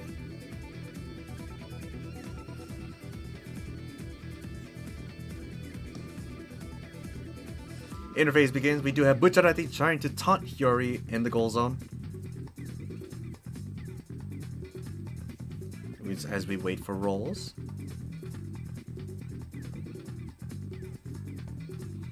Bucciarati with a 20, Trona with a 32 to block Kip. That's it. Gonna be a 30 from Kip to block him. Hiyori on standby. Rolls a 41 to get away from the taunt. Valjean going in to block Trona. Rolls a 98 to stop it. Leaving Kip open. Cecina going for the block on Kip Skyskip. Ryuna moving into zone B. That's Cecina with a 62. Can she maintain it? Manami with an 11 to block Kip. That's not going to work against the 30. Ao Solera to try to deny Yuna the movement. Rolls 65 against Yuna. Van Mason against Hiyori. That's going to be 97 against Hiyori's 41. So Hiyori's going to get blocked. While Zeandria is going to try to block Cecina. Rolls an 88 against Cecina's 62. Once again, freeing Kip Skyskip. Yuna Rosefield with a 45 against Zeandria's. Aos' 65 is going to get locked down. The Pirates just got denied every chance they got.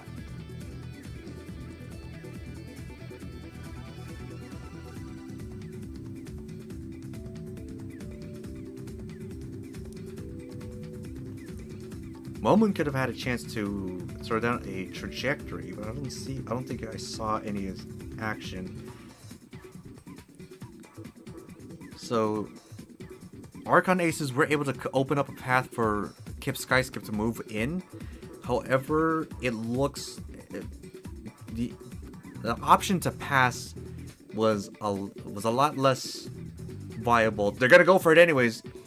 52 total from Kip Skyskip for being a midfielder. Hiyori with a 42. Van Mason with a 73 is going to intercept it in the goal zone. Very risky move, but the Pirates do take possession of the ball.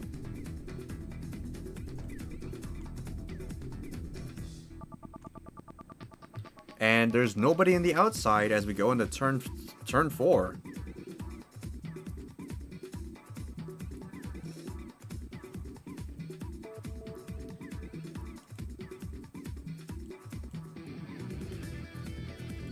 Phase shifts immediately. We're saving some time here, folks.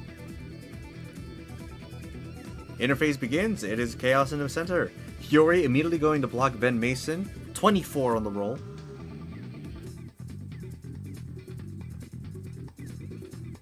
Let's see what happens. Yuna moving into zone B. Cecino breaking up into zone 2. Xandria staying in the center field to dive for the ball. Ao's following suit to dive. Tronu moving backwards into zone 1. Bucciarati opens up a trajectory path for the ball carrier.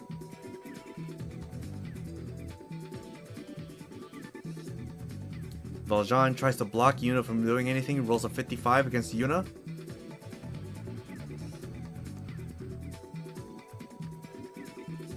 Yuna's trying to move into zone B for an advantage. 72 from Kip Skyskip to get past, to block Tronu. That's going to be 72 from Kip, 53 from Tronu, so Tronu is blocked. Yuna with a 90 is actually breaking free from Valjean and is moving into zone B as planned. Moment, in the meantime, is throwing down a rush gate on zone B. And Hiyori, 24, Ven Mason with a 20 is just barely going to be blocked.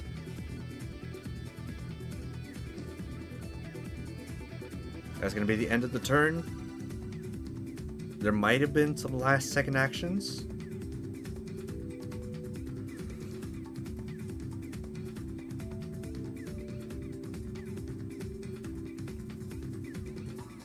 Oh, Momon was out of time and is forced to stand by. Repositions go out. And it's now Ven Mason's turn. 1 blocker, 2 divers. And if he's enough of a madman, or too much of a madman, if you ask certain people, goal-to-goal shot, plus 50 for the roll, and plus 50 for Momon. It'd be crazy. It's not impossible, but it is crazy.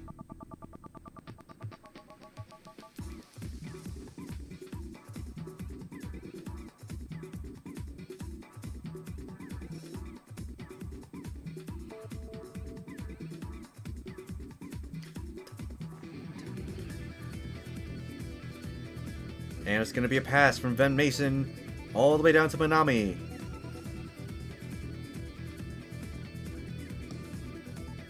Plus 10 for the pass. Gonna have to get past Hiyori.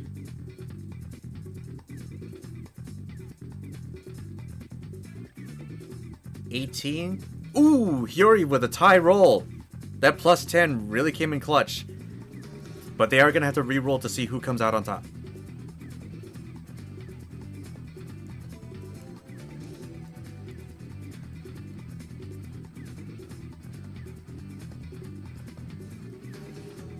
$73 from Hiyori, 55 from Ven Mason is going to be an interception from the Archon Aces forward.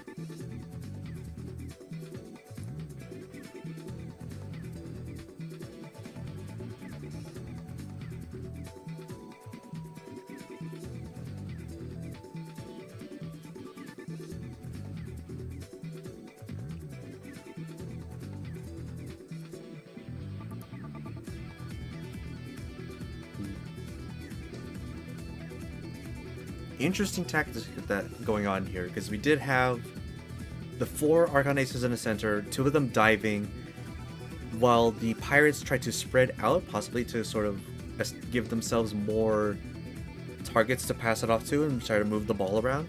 But the Aces got some plans. As we go into turn 5, outer phase begins. It is just the Pirates with actions.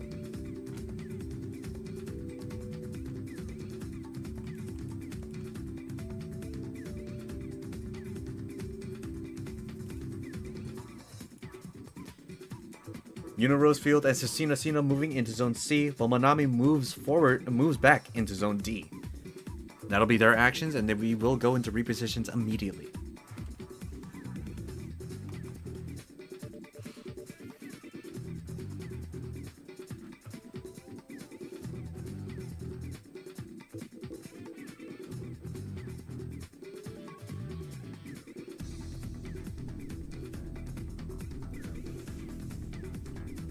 Interphase begins immediately, and we have 3v4 in the middle with Manami and Ven going up against Hiyori for the ball.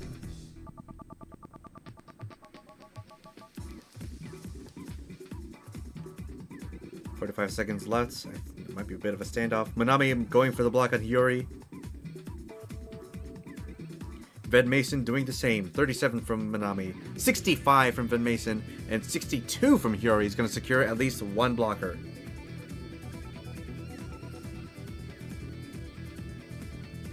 Tronu going for the block against Eos, 47. Xandria diving for the ball. Valjean moving out of the center field into Zone 1.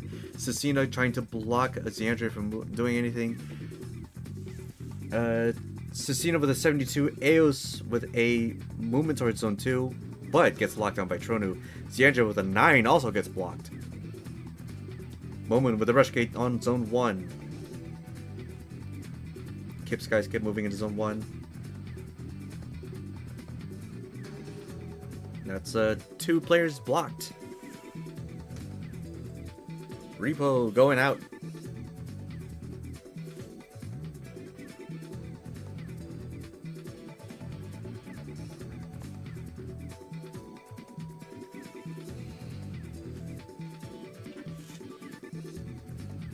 And it's Hiyori Kabane versus Ven Mason and Butarati. She's gonna go for it. Plus 10 on the roll, 52 total.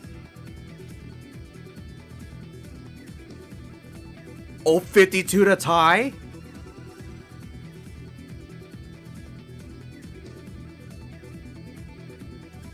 How's Bucciarati going to roll? Does Bucciarati need to roll? Possibly. Probably should, just in case.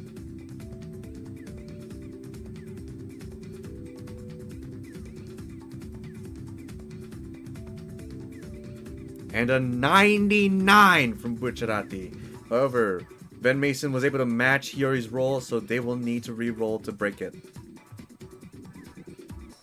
76 from Hiyori. Can't wait for like a 77 or something. And a 49 from Ven Mason. I believe they're going to count Bucciarati's 99 against the shot, so they are catching. They're catching the ball by the goalkeeper. Confederacy, once again, in possession.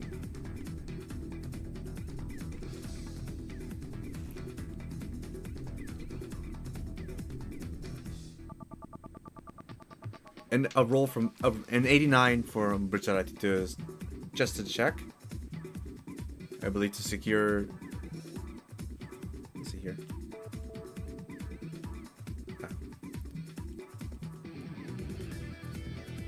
I know 99. Who is Bucciarati going to pass it off to, though? That's the question. Because it looks like Yuna is free right now. And there's no divers. Maybe just pass it off right to Manami? It would be safer if not a little too far back.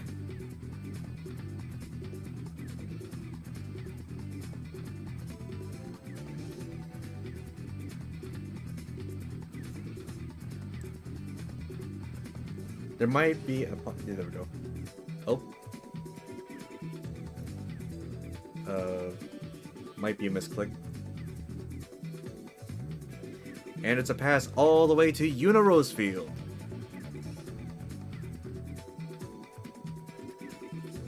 Back in center.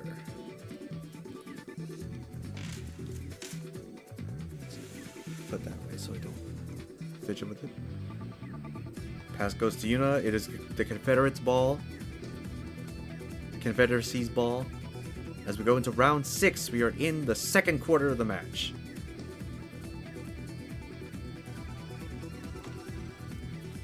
Round 6, we only have Kip and Valjean as we go into the outer phase.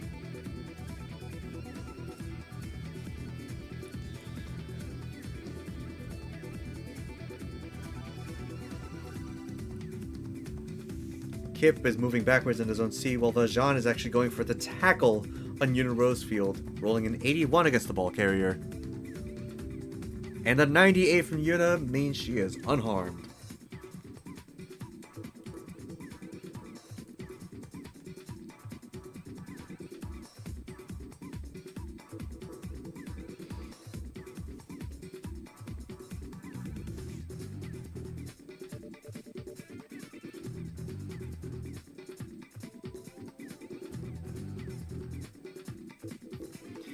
Interphase begins. Yuna Rosefield with a 24 against the something. There was no action yet. Momoon throwing down a rush gate in Zone 1. Manami moving into Zone A. Hiyori moving into Zone 1, trying to take advantage of the positioning. Bucciarati going for a shove on Hiyori to get her away from the rush gate. 54 from Xandria against Yuna Rosefield to get the ball. Bucciarati with an 85 against Hiyori, and a 30 means they're getting shoved away. Eos Valera to go for the ball. That's going to be 24. Trona with a counter block against Xandria with a 76 is going to cut her off. Valjean trying to block Yuna. Kip Sky Skip coming in hot with a rally for Eos Valera, turning that 24 into the 100. Cecina going for the block on Eos, but it fails now. That's going to be 2 blockers against Yuna.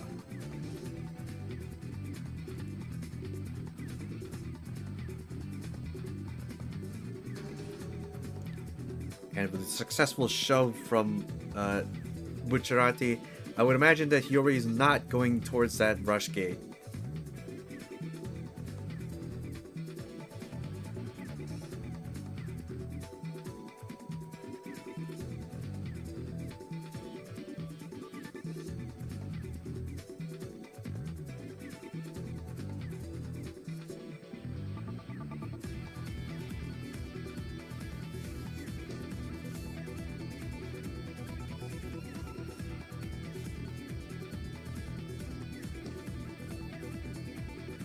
There we go.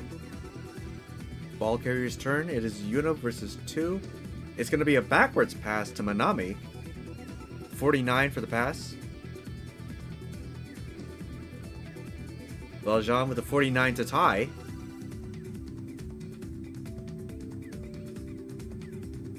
Eos with a 37. It's going to be another reroll between Yuna Rosefield and Valjean Hiscaris. Actually, yes, I believe because Yuna is a forward. There it is. 24 from Yuna, and a 49 once again from Valjean is going to secure the interception. Taking the ball back into the Archon Ace's hands.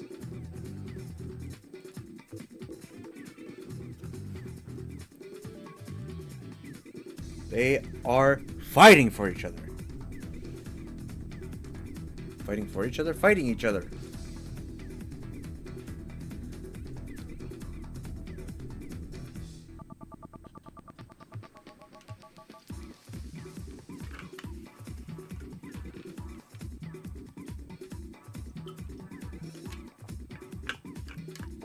Manami moves into Zone C as we go into turn 7 outer phase.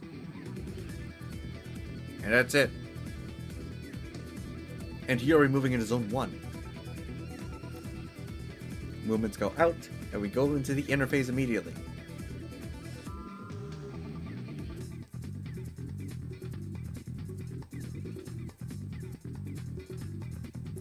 Cecina immediately going for the block on Valjean to get the ball.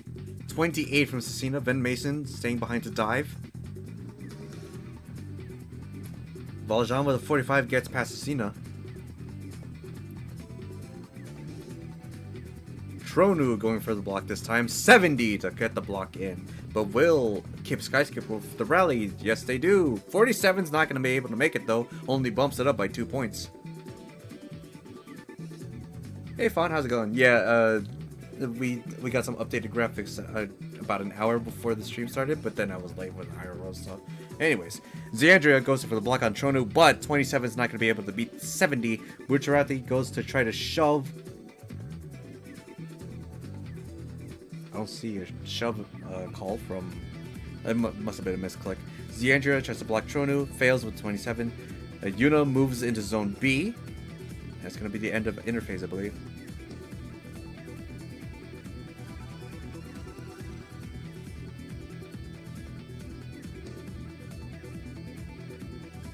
Hiyori with an 18.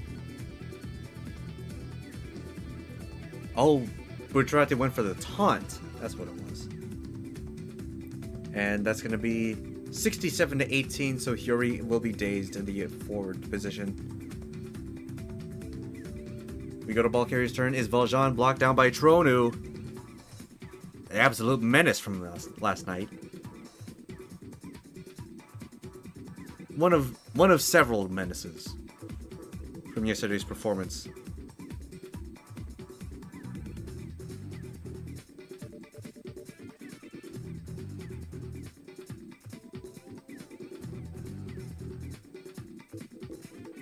Hiyori going for the pass to Valjean trying to go for the pass to Hiyori, but 32 to Tronu's 64. The ball is not moving again as it comes back to the Confederacy's hands. It is brutal in there, folks. Excuse me.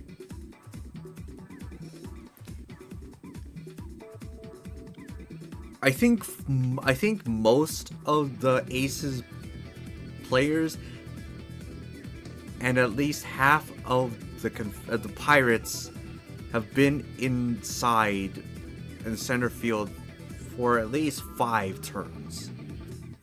And they've just been going at it. Like, we've cut down on time simply because of their positioning right now. We do start turn 8. It's the Yuna Rosefield moving into Zone 4. And Hiyori with an action. Moving into Zone A. So Yuna's setting up for the offensive pass from Tronu. So they're going to have to hope that Tronu gets through. And then it's just a matter of dunking.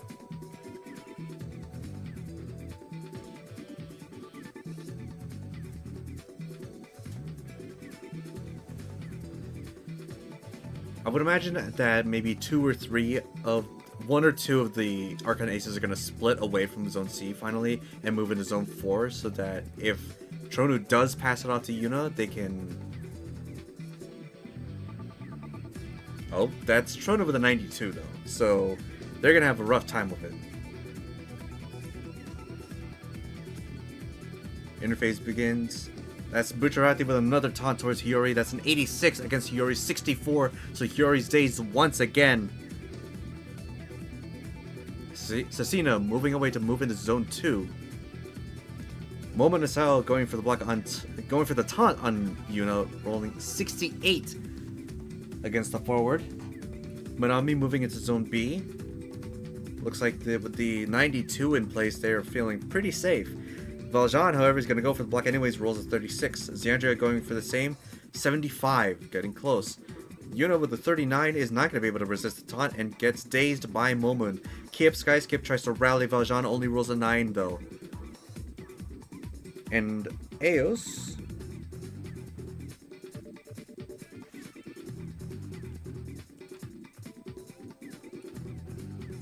with no action.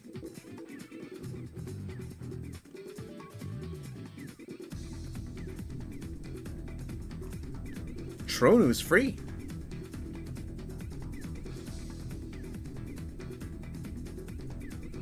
All 4 players tried to stop Tronu from moving and failed. Ao's moving into Zone 2. There you go. It is just...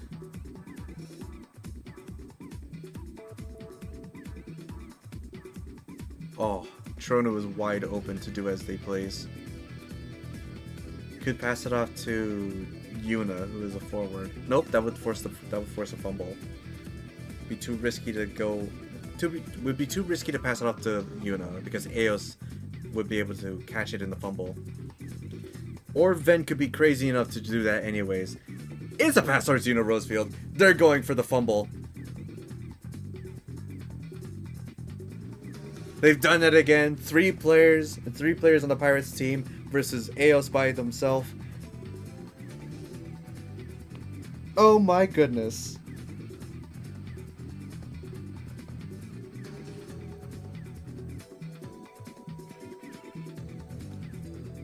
Let's see it. Are we going to see it?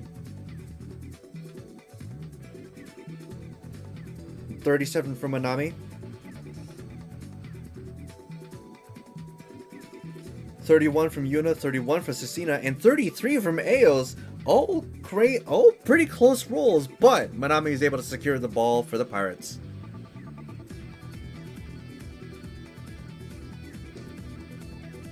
As we head into round 9 of the first half.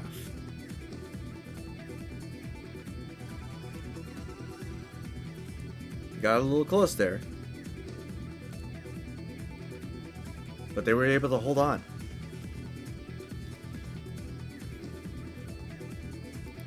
Outer phase of turn 9 begins.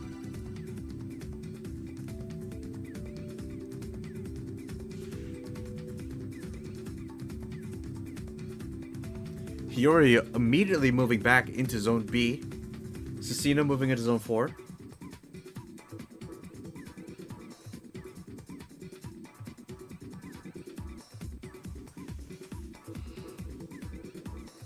Eos moving zone 4 as well. Yuna Rosefield moving into zone 4. They are piling in to get ready for a pass. I mean, at this point now, it would just be to pass it off to Cecina or Yuna to get that shot in, and because Xandria, Kip, and Valjean can't do anything.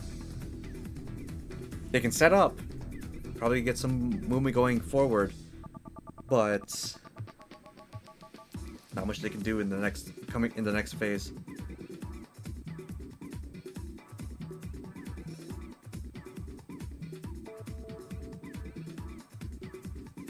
Here comes the ball carrier. It's Manami with no blockers. Plus 10 for the goalkeeper from this distance. Will they do it?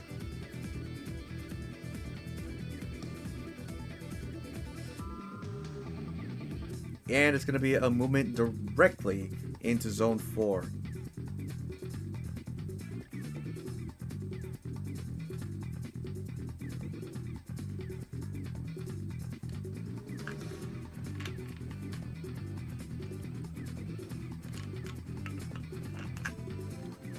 So midfielder Manami is flanked by forwards Yuna and Cecina, going up against Eos and Momon at the goal. Cecina immediately going in to lock Eos down, but Eos comes in to try to get the ball. 85 from Eos, Yuna with a 41 to try to follow up. At a 71, both blockers denied as Eos goes in for the kill. Momonasao tries to shove Cecina out, does so with a 75, and Manami gets locked down with a 41. Not the best position to be in, but they do still have a +5 over Momon as they go into the shot. Xandria moving into zone 2, Valjean moving into zone A, Kip moving into zone B, Momon shoving Cecina into zone 2, and Tronu staying behind to dive in the center, while then Mason dives in the goal zone.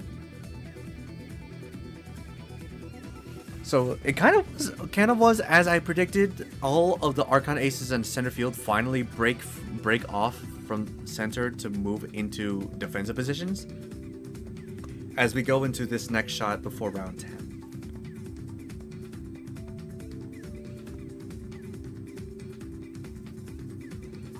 Manami, not wasting any time, goes for the shot. +5 brings it to a 62. Will it be enough against Eos and Momon?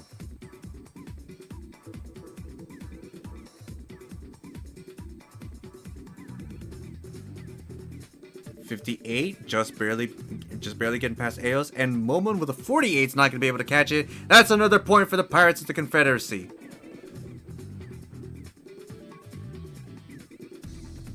Goodness gracious, they're not letting up at all.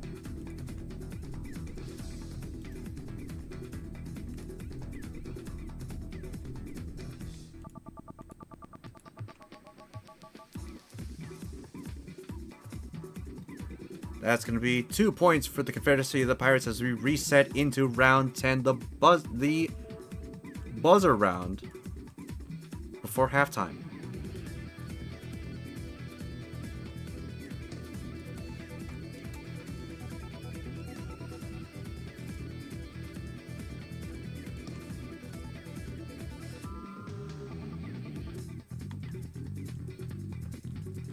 Outer phase of the last turn begins. It's Kip Skyskip going for the tackle on... It's Una Rosefield going for the tackle on Kip Skyskip. 26 to Kip 70. That's not going to work. Valjean with the tackle on Manami is going to be 27 against the midfielder as we wait for a roll there. Eos Valera moving into zone C. Cecina tackling Kip as well. Only rolls a 4. Manami with a 6 does get dazed by Valjean. Ziandria, in the meantime, is moving into Zone C, following her teammates. Van Mason diving in the back line. Tronus staying behind to survey.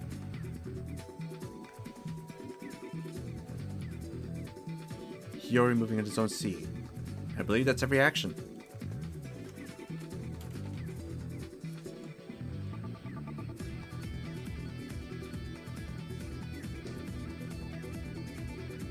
Repos go out.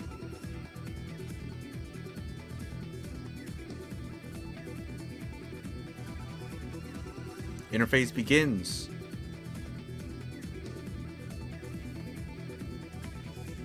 So Manami is currently dazed, with Vin Mason on the back line with a dive.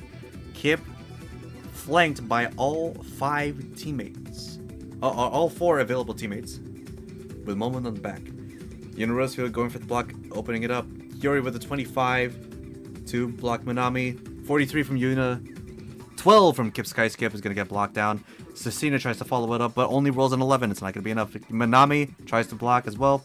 7 is not going to be enough and gets locked down by Hiyori. Ziandria 35 against Yuna Rosefield to cut.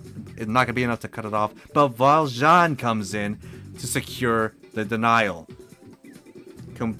Eos, in the meantime, diving in the center field just in case Kip is unable to make the shot. And I believe that does mean Kip is free.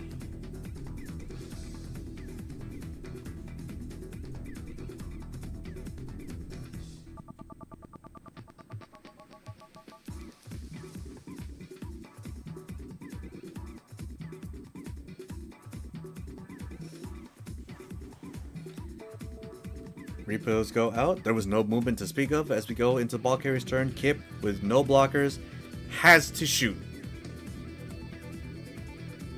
+5 for being a midfielder. But from this distance, on blitz on, that's going to be +30 for Bucciarati.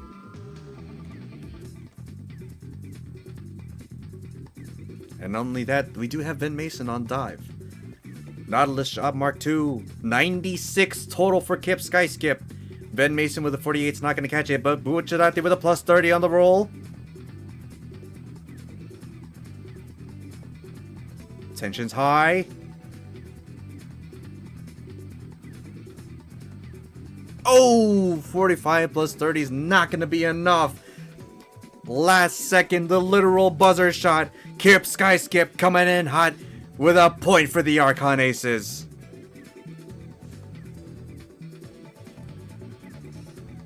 Ending the first half with a point under their belts for tonight. Sending a message that they are here and they are not going anywhere.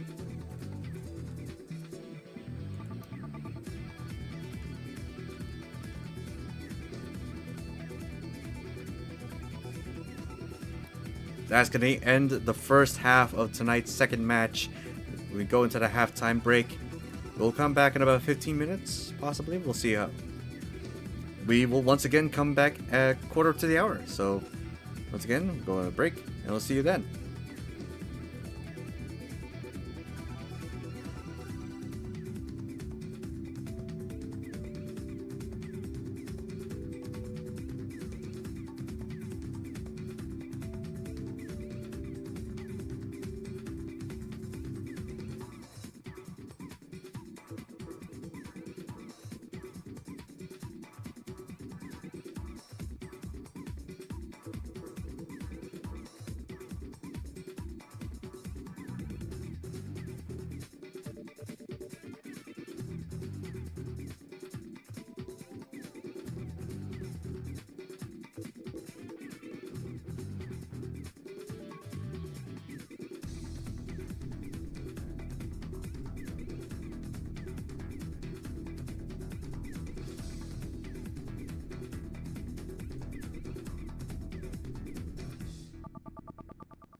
And welcome back, everybody, to Costa Cup's second half of tonight's final match of the overall tournament. I am joined at the studio by the one and only showrunner of the event, Tuason Ito-Chaontis.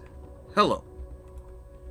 Hello, Lotta, and hello, viewers. I hope that you've been having a great time tonight. It has been just an amazing, weekend of Blitzball going on here. One team that is full of rookies. If you don't know about the Confederates, this is a team strung together of people who didn't get a lot of chance to play. So that's how we wanted it structured, was to give those people an identity for just a little bit out of the season. And it's pretty amazing that they convincingly won yesterday and are convincingly in the lead. I think Lotta would agree today. Oh, for sure. It's only one goal. They held it down for quite a while. Aces just barely getting that last shot in to get on the board before the second half, and everybody's actually coming back on right now. About to get this kicked off again. All right, as you can see, we do have a couple of substitutions going in. We have K Bambi going in for right defender, Ghislaine Katarna joining the field as their left forward.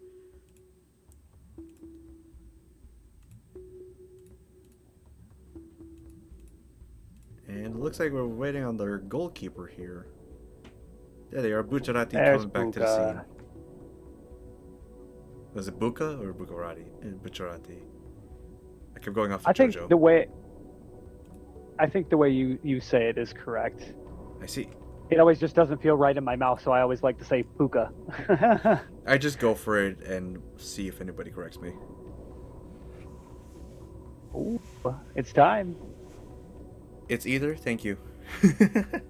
Let's off. Well, thank you, Tabula or Tabulu. I guess we can call you. We just call you Buka or Bucci, Buka, Butch. I like that, Butch. Thank you, Butch. All right, we have Kip Sky Skip coming in hot with the 30 with plus 10 for the blitz off, but Manami comes in even stronger with an 82, take possession for the Confederacy. Turn one. Even that. Sorry, go ahead. Oh, I was just going to say, even that plus 10 that the Aces got at halftime could not overcome that giant 82. Yeah, exactly. It's a good boost, but sometimes it's just not enough. We do have K Bambi moving into Zone D for a defensive lineup. Xandria Dotaro moving into Zone C. Yuna Rosefield following K into Zone D. Ghislaine Katarna tackling Van Mason with a 65. Valjean tackling Manami with a 2. And Manami rolling at 22. So not effective. Earliest Sharlayan in the meantime is going to move into Zone C. See if he was targeted. I don't see anyone targeting Arlieth at the moment, but he did roll a 62. Cecina trying to tackle Kip Skyskip with a 52. Kip with a 41 will get hit, but the daze does not apply. And Van Mason gets past Ghislaine with an 88. As he moves into Zone 4. I think Arlie was just a little bit excited and just ended up hitting that roll. I just think it was reflex. Must have been. We do get repositions going out. We have interface beginning with a lot of people in the center field. Manami immediately going for the ball. Or setting up the roll for the turn. Bucciarati going for a trajectory for the ball carrier. K Bambi diving for the ball in the back line. Valjean trying to block Manami rolls a 59. Xandria following suit only rolls a 33 though, so that's only one blocker out of the two of them. Momun taunting Yuna with a 53. Kip tries to rally Xandria, only rolls a 93 to secure his second blocker. Cecina comes in with a block against Valjean. 13 is not going to work. 31 from Arlia to try to block Valjean, also not going to happen. Rosefield 18 is going to get taunted by Momun. So there was a lot of attempted counterplay, but unfortunately they're starting to fall a little bit under the pressure of the Archon Aces. Yeah, that was a clutch rally by Kip, pushing that up to a 93. Never want to face a Lala in the Sphere. Like, both Tronu and Kip during this tournament have done some pretty amazing things, some pretty crazy things. And those crazy things are going to leave Manami with one blocker in Xandria the Thorol as we go to the ball carrier's turn. But that center shot, though? You never know. I think... Oh, nope, it's going to be a pass to Yuna. She is dazed, so that's going to be it's going to be very tricky. 59 total for the pass. 65 from Valjean is going to intercept. Ooh, 99 is going to give Xandria priority, though. Wow. Whew. Again, like I said, they're starting to feel the pressure. As if this is exactly. This is where, like, a team of experienced blitzers can, like, really help you out, because there's no panic. There's that idea that, like, there's a set amount of turns, we still have a lot of game left to play, and we're only down by 1 on, like, literally turn 2. Not saying that's against the Confederacy. They are following Ven's instructions very, very well, and they're playing a concerted game. It's not surprising that it's so freaking close. Right. We do have Gil being the only one on the outside, going in for the tackle on Ven Mason. Rolls a 19, but Ven Mason gets by with a 79. Pretty amazing. 2 different interfaces where now everyone is in the middle, but, like, Gil was the only person out there and nobody moved out of interface. They have been going crazy on keeping everybody on the interface. We've actually been saving quite a bit of time because of that, which is kind of nice. All right, Blitzball. We do. That actually would be interesting. Interface begins. We do have K-Bambi moving into Zone A. Bucciarati's taunting Ghislaine. Rolls a 9 against Ghislaine. Cecina trying to block Xandria to get the ball. That's a 51 against Xandria's. Oh, I see a 100 from Manami. 58 from Xandria, but here comes Manami for the block. Momin with a shove against Yuna. As if at 84, and Yuna gets shoved out with a 20. Ven Mason diving in the back line. Kip's guys kept rallying Xandria. 82 to bring it up. And it's going to leave one blocker. Yeah, that was a huge 100 block by Naminami, though. Once again, it's just a pitched battle. It's almost like trench warfare at sea right now. Like, just locking each other up. I wouldn't doubt if we see just a lot of passing in the middle because of interceptions. See if Zia can't get that ball out of there. Repos go out. K and Yuna in their separate fields. It is the ball carrier. Xandria with one blocker in Manami. Gonna have to really fight to get past her. If I was a bet man, I'm thinking Zia wants to pass this ball to Ghislaine. Most likely. Yep. There it is. Yeah. Get your money. Oh. That's an 80 total for the pass. Manami with a 38 is not going to catch it. Ven Mason with the 84, though. Is snatching the ball out of Ghislaine's hands. Or no. Oh, yeah. Ghislaine did roll. Never mind. My bad. Wow. Just barely getting one over.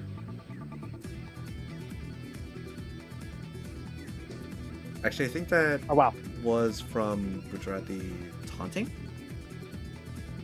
Yes, it was. And yeah, the ball never even made it to Ghislaine's hand, so Ghislaine wouldn't have got a shot to roll against it anyways. So.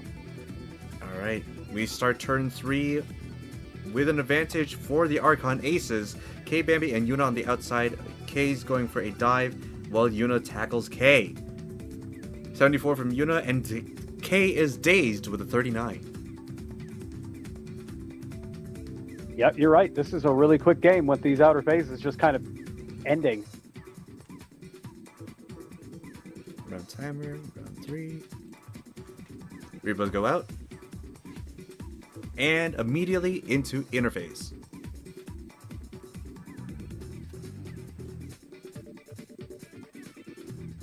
Well, it's going to be interesting to see what happens here. Of course, Ghislaine versus Ben is going to be where we're looking for what strategy the Confederacy might go with here. But I might throw down a trajectory that'll last through a couple phases and try to sneak Ven up one of the sides. Try to sneak Ven to the outer phase and just go straight forward. Yeah, I see that. Ven immediately. Ghislaine's already going for the attack block, and actually locks down Ven Mason. Valjean going for block on Manami to keep them still. Only rolls a 5, so very little chance there. Xandria going for the dive in center field. Arlieth going for the block on Xandria to stop the dive. And Manami moving into zone B. Arlieth was 65, Xandria was the 12. The dive has been denied. Momo moving in the meantime is throwing down a rush gate on zone C, while Bucciarati goes for the taunt on Ghislaine again. Kip, in the meantime, is rallying Xandria.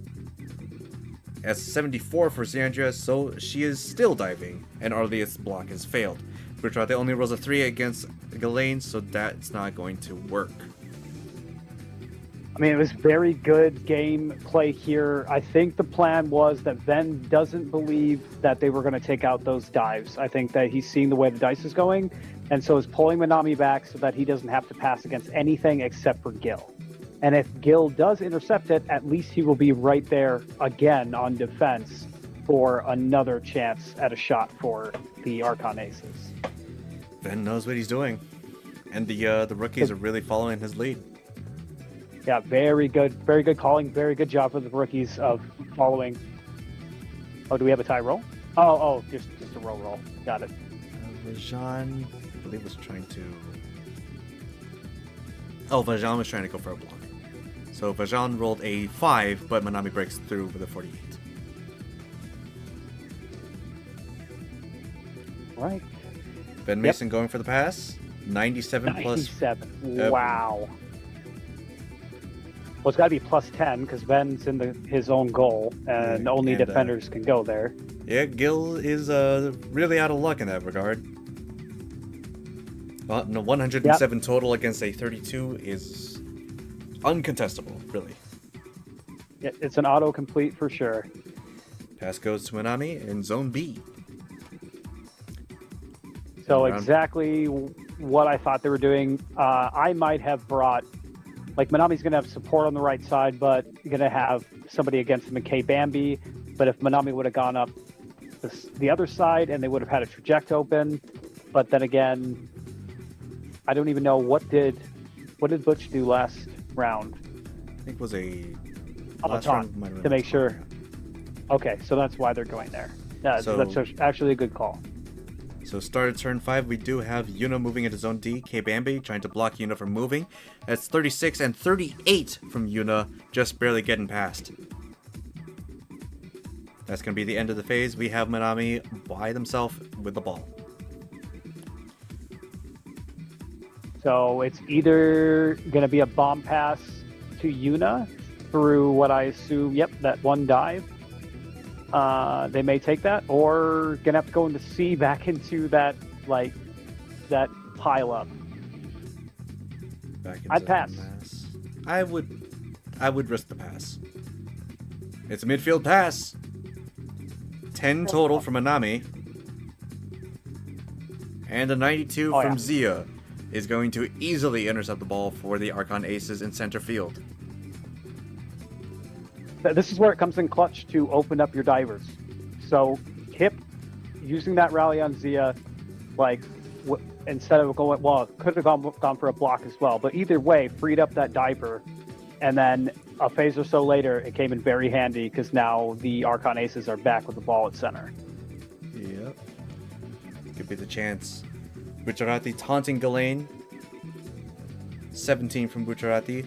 4 from Ghislaine, so Gil's going to be dazed. Yuna tackling K-Bambi rolls end 95 against the outfielder. And a 15 is going to secure the days. Momun throwing down a trajectory for the ball carrier. That's going to be Kip Skyskip rallying Zeandria with a 70 to get past some blocks. Valjean tackling Manami with a 15. Manami with a 78 is not gonna get hit. Van Mason sets up a dive. Cecino blocking Zeandria. Was gonna be an 83. It would have been and it's only going to be one block, I believe. Yuna trying to tackle K-Bambi. Arlius with the attempted block only rolls an 11. So that's going to be one blocker from Cecino, I believe. Wow, that was tangled. It's definitely quite messy.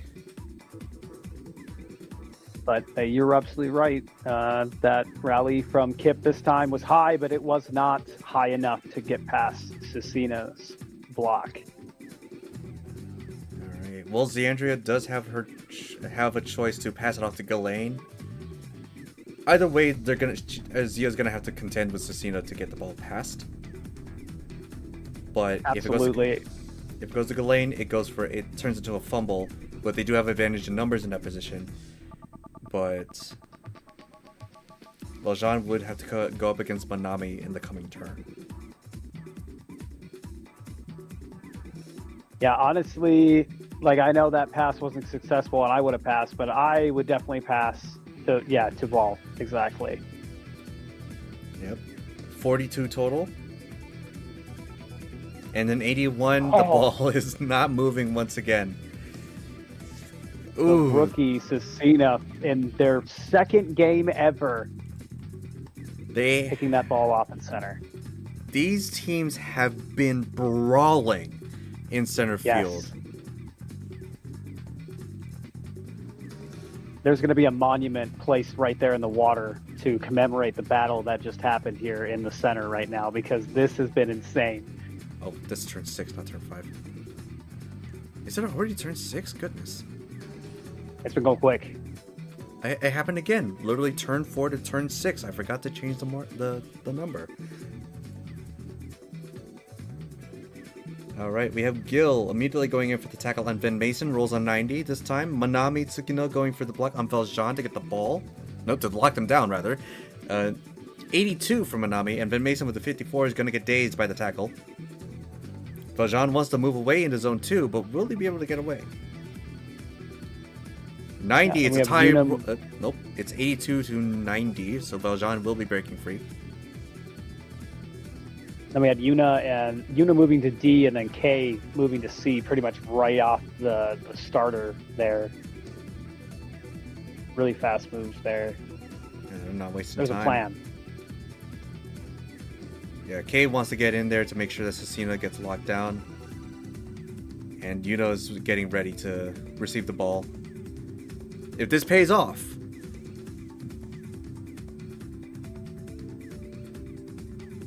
Yeah, we're gonna find out. It's only two. Well, technically it's 1v3 because all the ball carrier can do is defend. Oh my gosh! And defend she will, as Cecino rolls a 94 to start the round. 66 from K Bambi won't work. Zeandria, 86 is strong, but it's still not close enough. 92 from Kip Skyskip to rally K is still not close. Is still not enough. All three attempts, Arlief didn't even do anything. Just had to dive. Wow. I do appreciate this method that they're doing, where the ball carrier starts the round by rolling. I was just about to say that too, Lotta. I completely agree with that. Makes it a very easily recognizable number. Butch? Oh, really? Interesting. Why not just pass Momin had a botched taunt attempt as well on Manami. And then Ven's trying to lock down Ghislaine. And I don't think he did that. No, 8 versus 94 is not going to do that. Wow. But I completely agree. We know now, instantly at the beginning of this phase, where our ball carriers stood. And I think that, honestly, I'd like to see that be a standard because there's no reason why not to. If somebody is right there, might as well just make the.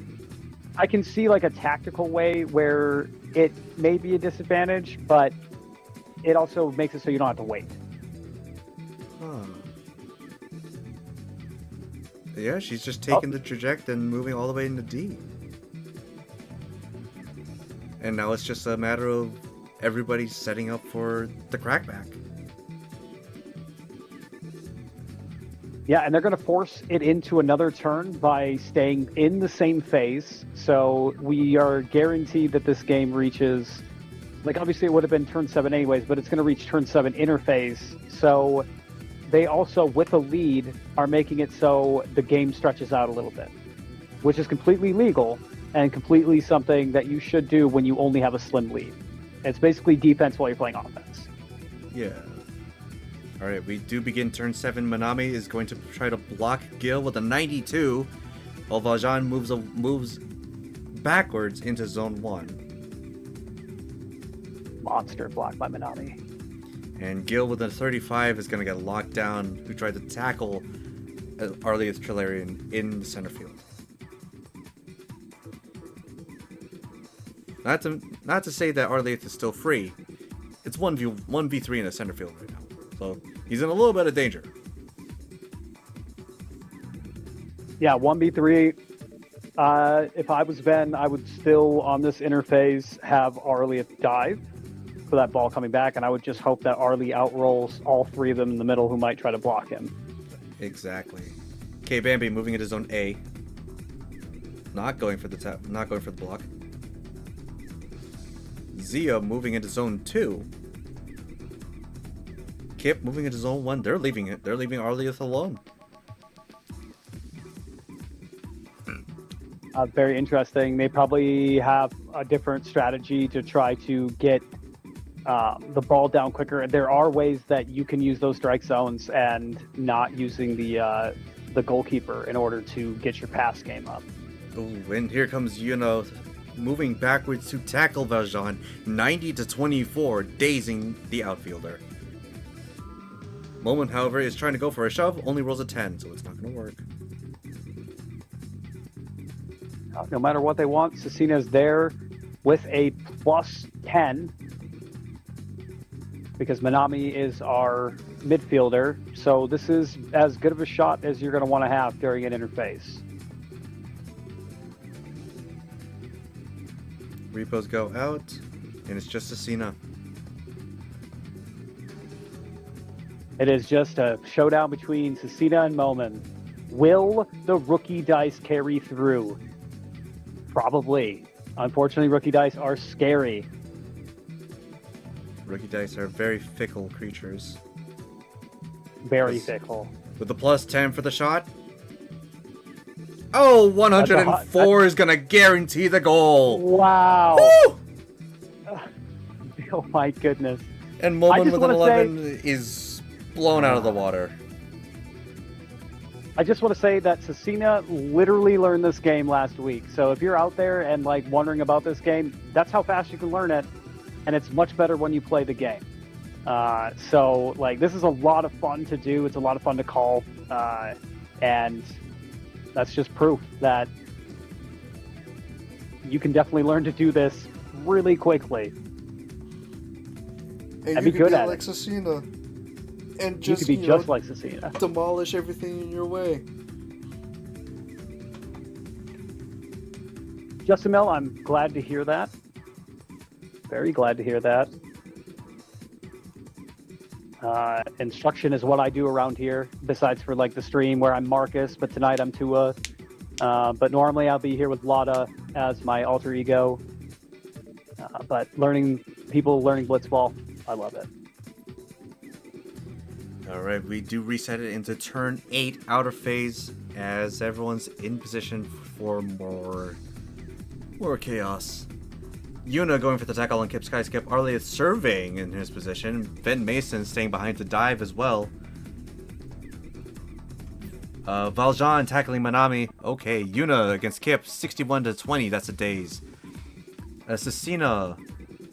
Oh, goodness. Cecina tackling Kip. That's also going to be a 74 against the 20, so that's double days. Insult to injury. Gil wants to tackle Manami. That's going to be a 61 to Manami's 86, so that's not going to work. Xandria, all trying to block Cecina, rolls an 84 against the 74, so the tackle attempt, I believe, is denied. Manami with an 86. K-Bambi blocking Yuna. That's going to be 23 to Yuna's 61, so that tackle goes through. Slight scramble as everyone gets into position. 2-3 in favor of the Archon Aces right now, but man.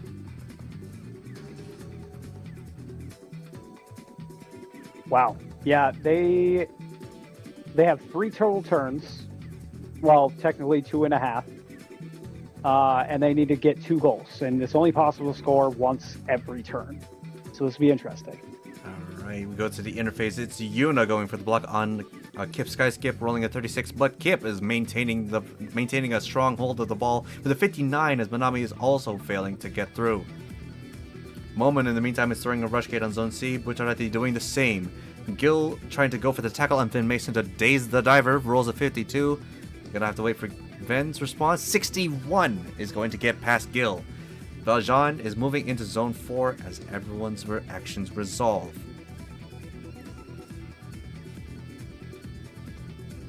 Yeah, and you can tell, like, obviously we have a free ball carrier. They were kind of maybe expecting the traject, and they're also trying to deny any... If Kip decides to go, obviously he's going to go to B or 2. But they may just shoot.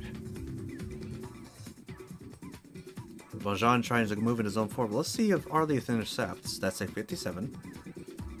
And a 53 from Valjean means Valjean's pulled into Zone B. Wow, I've not seen a survey pull in a while, Lotta. Yeah, it's until now, until literally yesterday, I haven't seen a lot of surveys in general. I agree. People going old school, as we call it. Right, it's the ball carrier Kip. Must have been really banking on Valjean breaking through the movement and breaking through the survey so they could pass it forward. But things are a little... Oh, never mind. That's a blitz-on shot, I believe. 70 total. Ven Mason with a 36 is not going to catch it. Bucciarati with a plus 30. Needs to be above 40. 35. Oh, yeah, 40. Oh, yeah, 40 or up. Oh, 61 total from Bucciarati. He's not going to catch it. It's a goal for the Archon Aces on Blitz-on. They still got it. Wow. That is the power of the Magic Potatoes on full display. Holy crap. Skyskip, putting it in from center, clutch. And guess where that ball is going right back to? Right back in Kip's hands because they're still down by 1. With 2 turns left to tie this game up and send the finals of the Costa Cup into a shootout. Honestly, I'd love to see it. I would love to see a shootout right now. Sorry, Ben. I know you're probably stressed out if I say that, but I just for the content. Lotta needs the content. Content. All right, we reset into turn 9. Kip Skyskip once again in possession of the ball.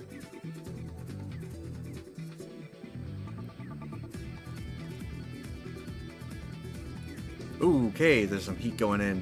Ven Mason moving into Zone 4. Xandria trying to block Cecina from moving. That's going to be Zia 60 to stop Cecina's 26. Who tried to tackle Kip, but is denied the opportunity.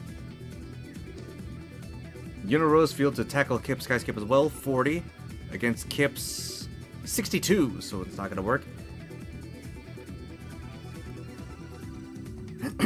Gil tackling Manami in the meantime rolls a 98. Strong opening against Manami's 66, so Manami will be dazed.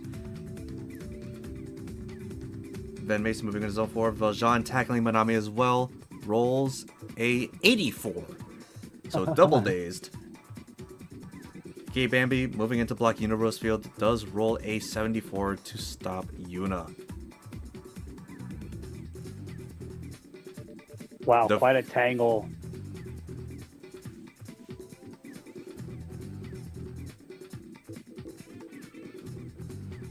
Van Mason staying in the back line to dive. 77 from Arlie to Noogie. Kip Skyskip rolls a 35, so that's going to be one blocker. Valjean tries to cut it off, only rolls a 46. Gil with a response. Moment in the meantime is trying to open up a trajectory. Will Kip be open to do it though?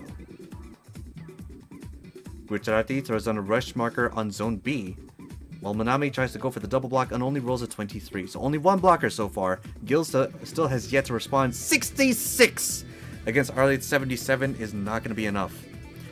Is it round 8? It should be round 8. I do believe we are in round 9. Round 9. Hey, I did that thing again where I forgot. It has been a weirdly paced game with of the clusters of players being either on the inner or outer field. So I do not blame you on that. It has been hard to keep up with the turns. That's a good thing because it's been moving along. At least the referees know what turn it is. If anything, I think we might actually end on kind of early. It's looking like it. Because a lot of the actions have been resolving well before the timer ends, so we're saving time. Here comes Kip Skyskip with the pass. 77 total, but Arlieth keeping the ball down in center field. This sets up a very interesting situation here. Arlie is going to have to shoot. Because it will be, by the time it gets back around to a ball carrier phase, it will be interphase on turn 10. It is turn 10.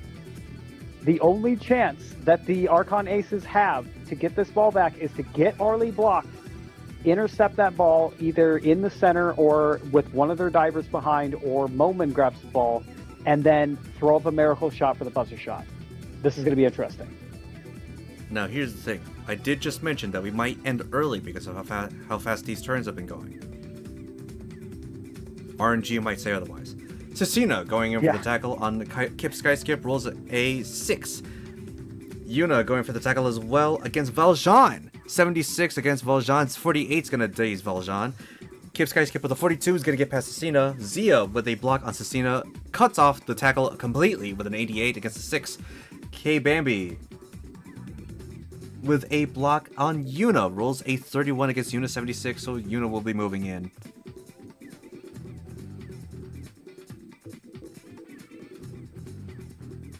Interesting. And I believe that's every action in the outfield.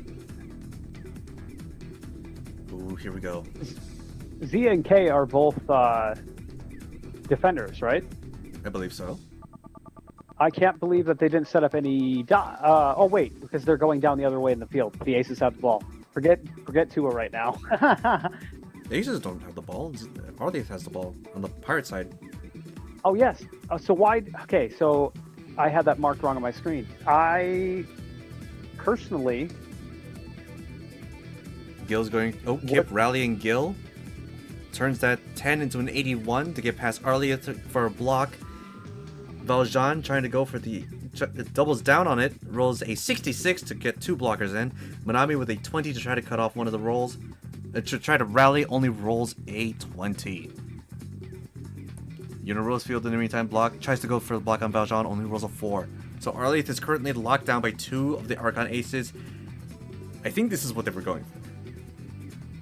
I think so too. My confusion there was what I originally thought was that the Confederates had the ball, which they do. Taunton Cecina as well there. I don't understand why. I think the roll was, but I think the action was good. It is a 28 against Cecina. I don't think it's going to... I think they're simply moving forward. It is the ball carrier phase. Arlieth has to make this shot. He goes for the Corgi shot. It's a 31, I believe, plus 10 because of forward. Or is he?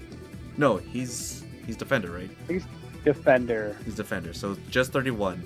Got to get past Gil and got to get past Valjean. Cut off by Valjean. Does Gil have priority? We will find out. Gil's got priority. Gil's ball. So now, this is what it comes down to. Will Gil be able to tie this up? Arlie is going to get a chance at this ball, though.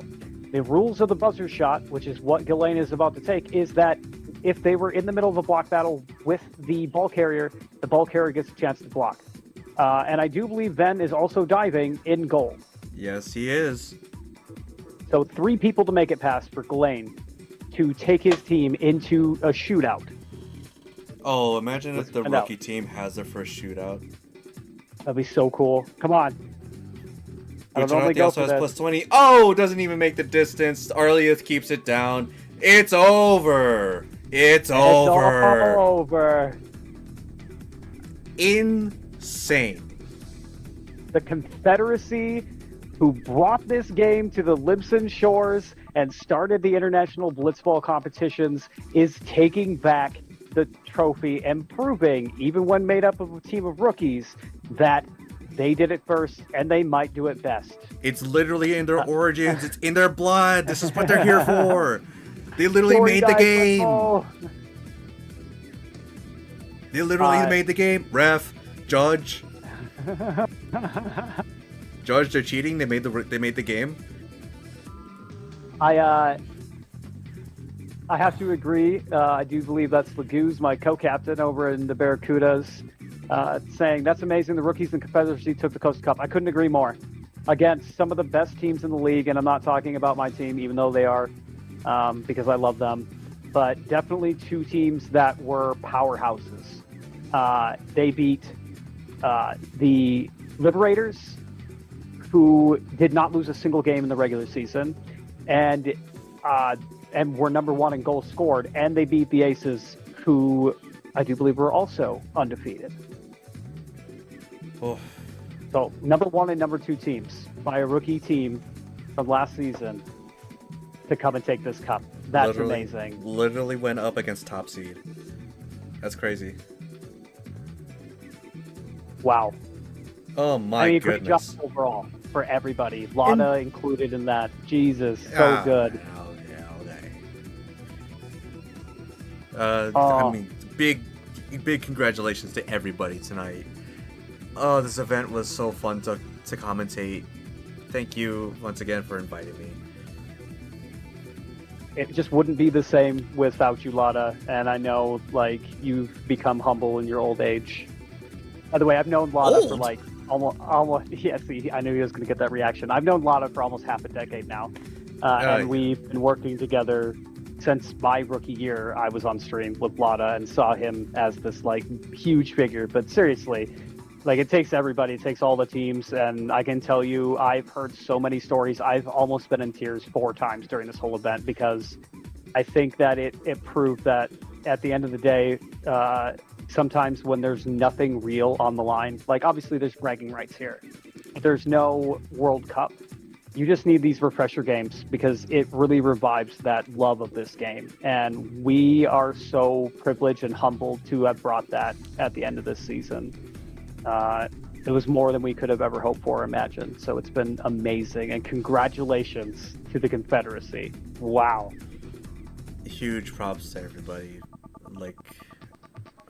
The players, this is as players continue using the system, it really becomes a testament to how well they know how to play, because these games went by so fast. And even the rookies who literally just learned the game last week, they had such experienced players helping them along, thanks to lessons from such players as Tuason Ito-Chaontis and company. They picked it up so quickly, and there was no issues. There were no flags. There were no flags as everyone got super used to the system. And that's a testament to how quickly they can learn. That's how quickly any potential new players could also learn if they want to discord.gg/EBL. Yes. And it makes it so much more fun as an audience member and as a commentator to see the strategies really become clearer. And yeah, it's so good. This game is so good. I love Blitzball, man. yeah, it's an addiction, and it never goes away. And when you find a time like this, it really refreshes the batteries of like what this is really all about, because it's never not an exciting day. And for like Lotta said, like what I do in this league, but you know, I'm a captain and help out, and I just became staff as well for the EBL. But like I've always been an instructor, always taught people how to play this game. And so I have a deep personal love for the newbies in this game, because it's almost like a proud dad syndrome, like watching them grow up and do things and learn this game and get the bug. And you know you'll see them. Eventually it'll become Cecina, Minami, Yuna, Butch, like all of these will just be a household Blitzball name. And like that's really my greatest joy, like playing this game, is watching people catch the bug and come in and make this more amazing. Like Hiyori, by the way, from the Archon Aces, we call him the Nightmare. Rookie last season and was a tech for us here on stream. Shout out to Denji. Yes, shot calling, maybe shot called a little bit for the Archon Aces tonight. And Hiyori reminded me that like I was their instructor during BBX. So it's full circle. We don't even play on the same team, but like that's the unity of this league. And it's what's beautiful about it is this sense of you belong to something. So just like Lotta said, discord.gg/EBL, come and join us. Really, like we're in the off season, but I've already gotten a lot of people saying they love this. And so if people love this and I can have a hand in it, like we definitely will do some little offshoot events here and there and see what we got in the back pocket and start talking with people. Because it's really fun. Yeah, and if you, not only do you get access to like all the goings on of the Blitzball League, you also get updates on any sort of RP events for other sporting events affiliated with the Etheirys Sports Network, because we got Cross Realm Wrestling, shout out, and right now we do have the Chocobo Racing League, shout out, and we're in the, I believe I've heard they're in the process of getting Magitech Racing getting off the ground as well, possibly literally.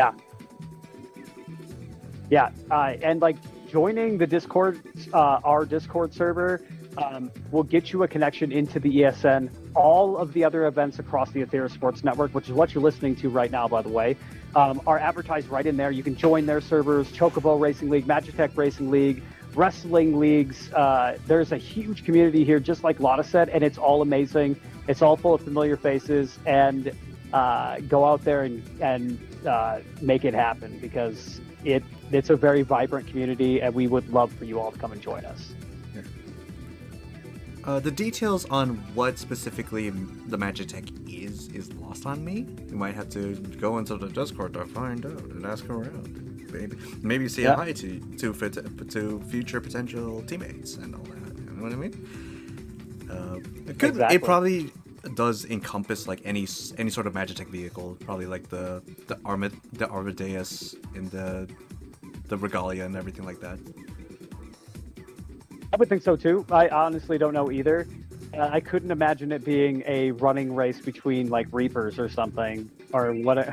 Right? They're called Reapers. Is that the two-legged things that walk around? I swear to God, I play this game. Oh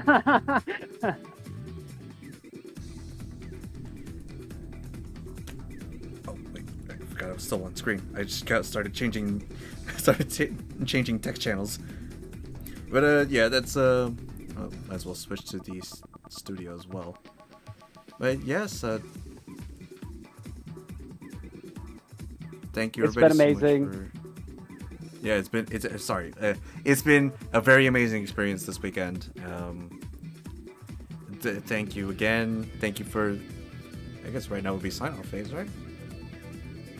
Yeah. All right. So It's your event. Why don't you start us off? Well, first of all, if you're in game, there is a performance by Yokai, which is a macro performance band happening on the Zolaran ship. So if you're listening and you're not out there, come and watch it. But this has been Tuason Ito-Chaontis, Limsa Barracuda. I want to thank everybody who was a viewer, everybody who was a spectator in game, all the players, our amazing referees, Jern and Jax, who did an amazing job, Zia and Hiyori for filling in there. I was really touched by it all. And of course, got to save up here. Well, I guess let me thank Fawn and Ryla for coming over and playing on the Barracuda. They don't normally do that. We invited them, and it was amazing to have them as a part of our team, to be able to show that kind of unity. But for my very last part of this, just thank you to Lotta for streaming this, being willing to do it, and making it a fun time for the rest of you all. So it's much, much appreciated. Happy to be here.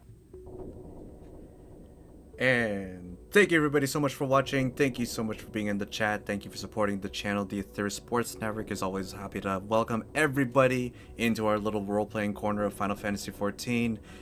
Discord.gg/EBL for updates on the league, updates on other role-playing events, other sporting events. Don't forget we still have our Tiltify and Threadless pages for our charity of our supporting charity, the Doctors Without Borders. And we love you all. Stay safe, stay healthy, stay happy. Thank you to the staff and the players, and Tuason for inviting me, and Fawn for keeping Blitzball League alive.